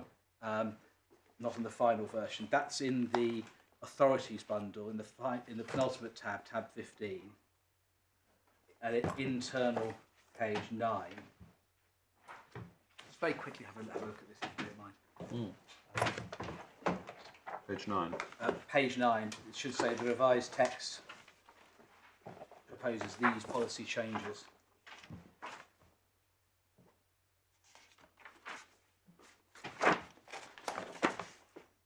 And just to note, in the second paragraph, do you see the paragraph beginning additional changes? Yes.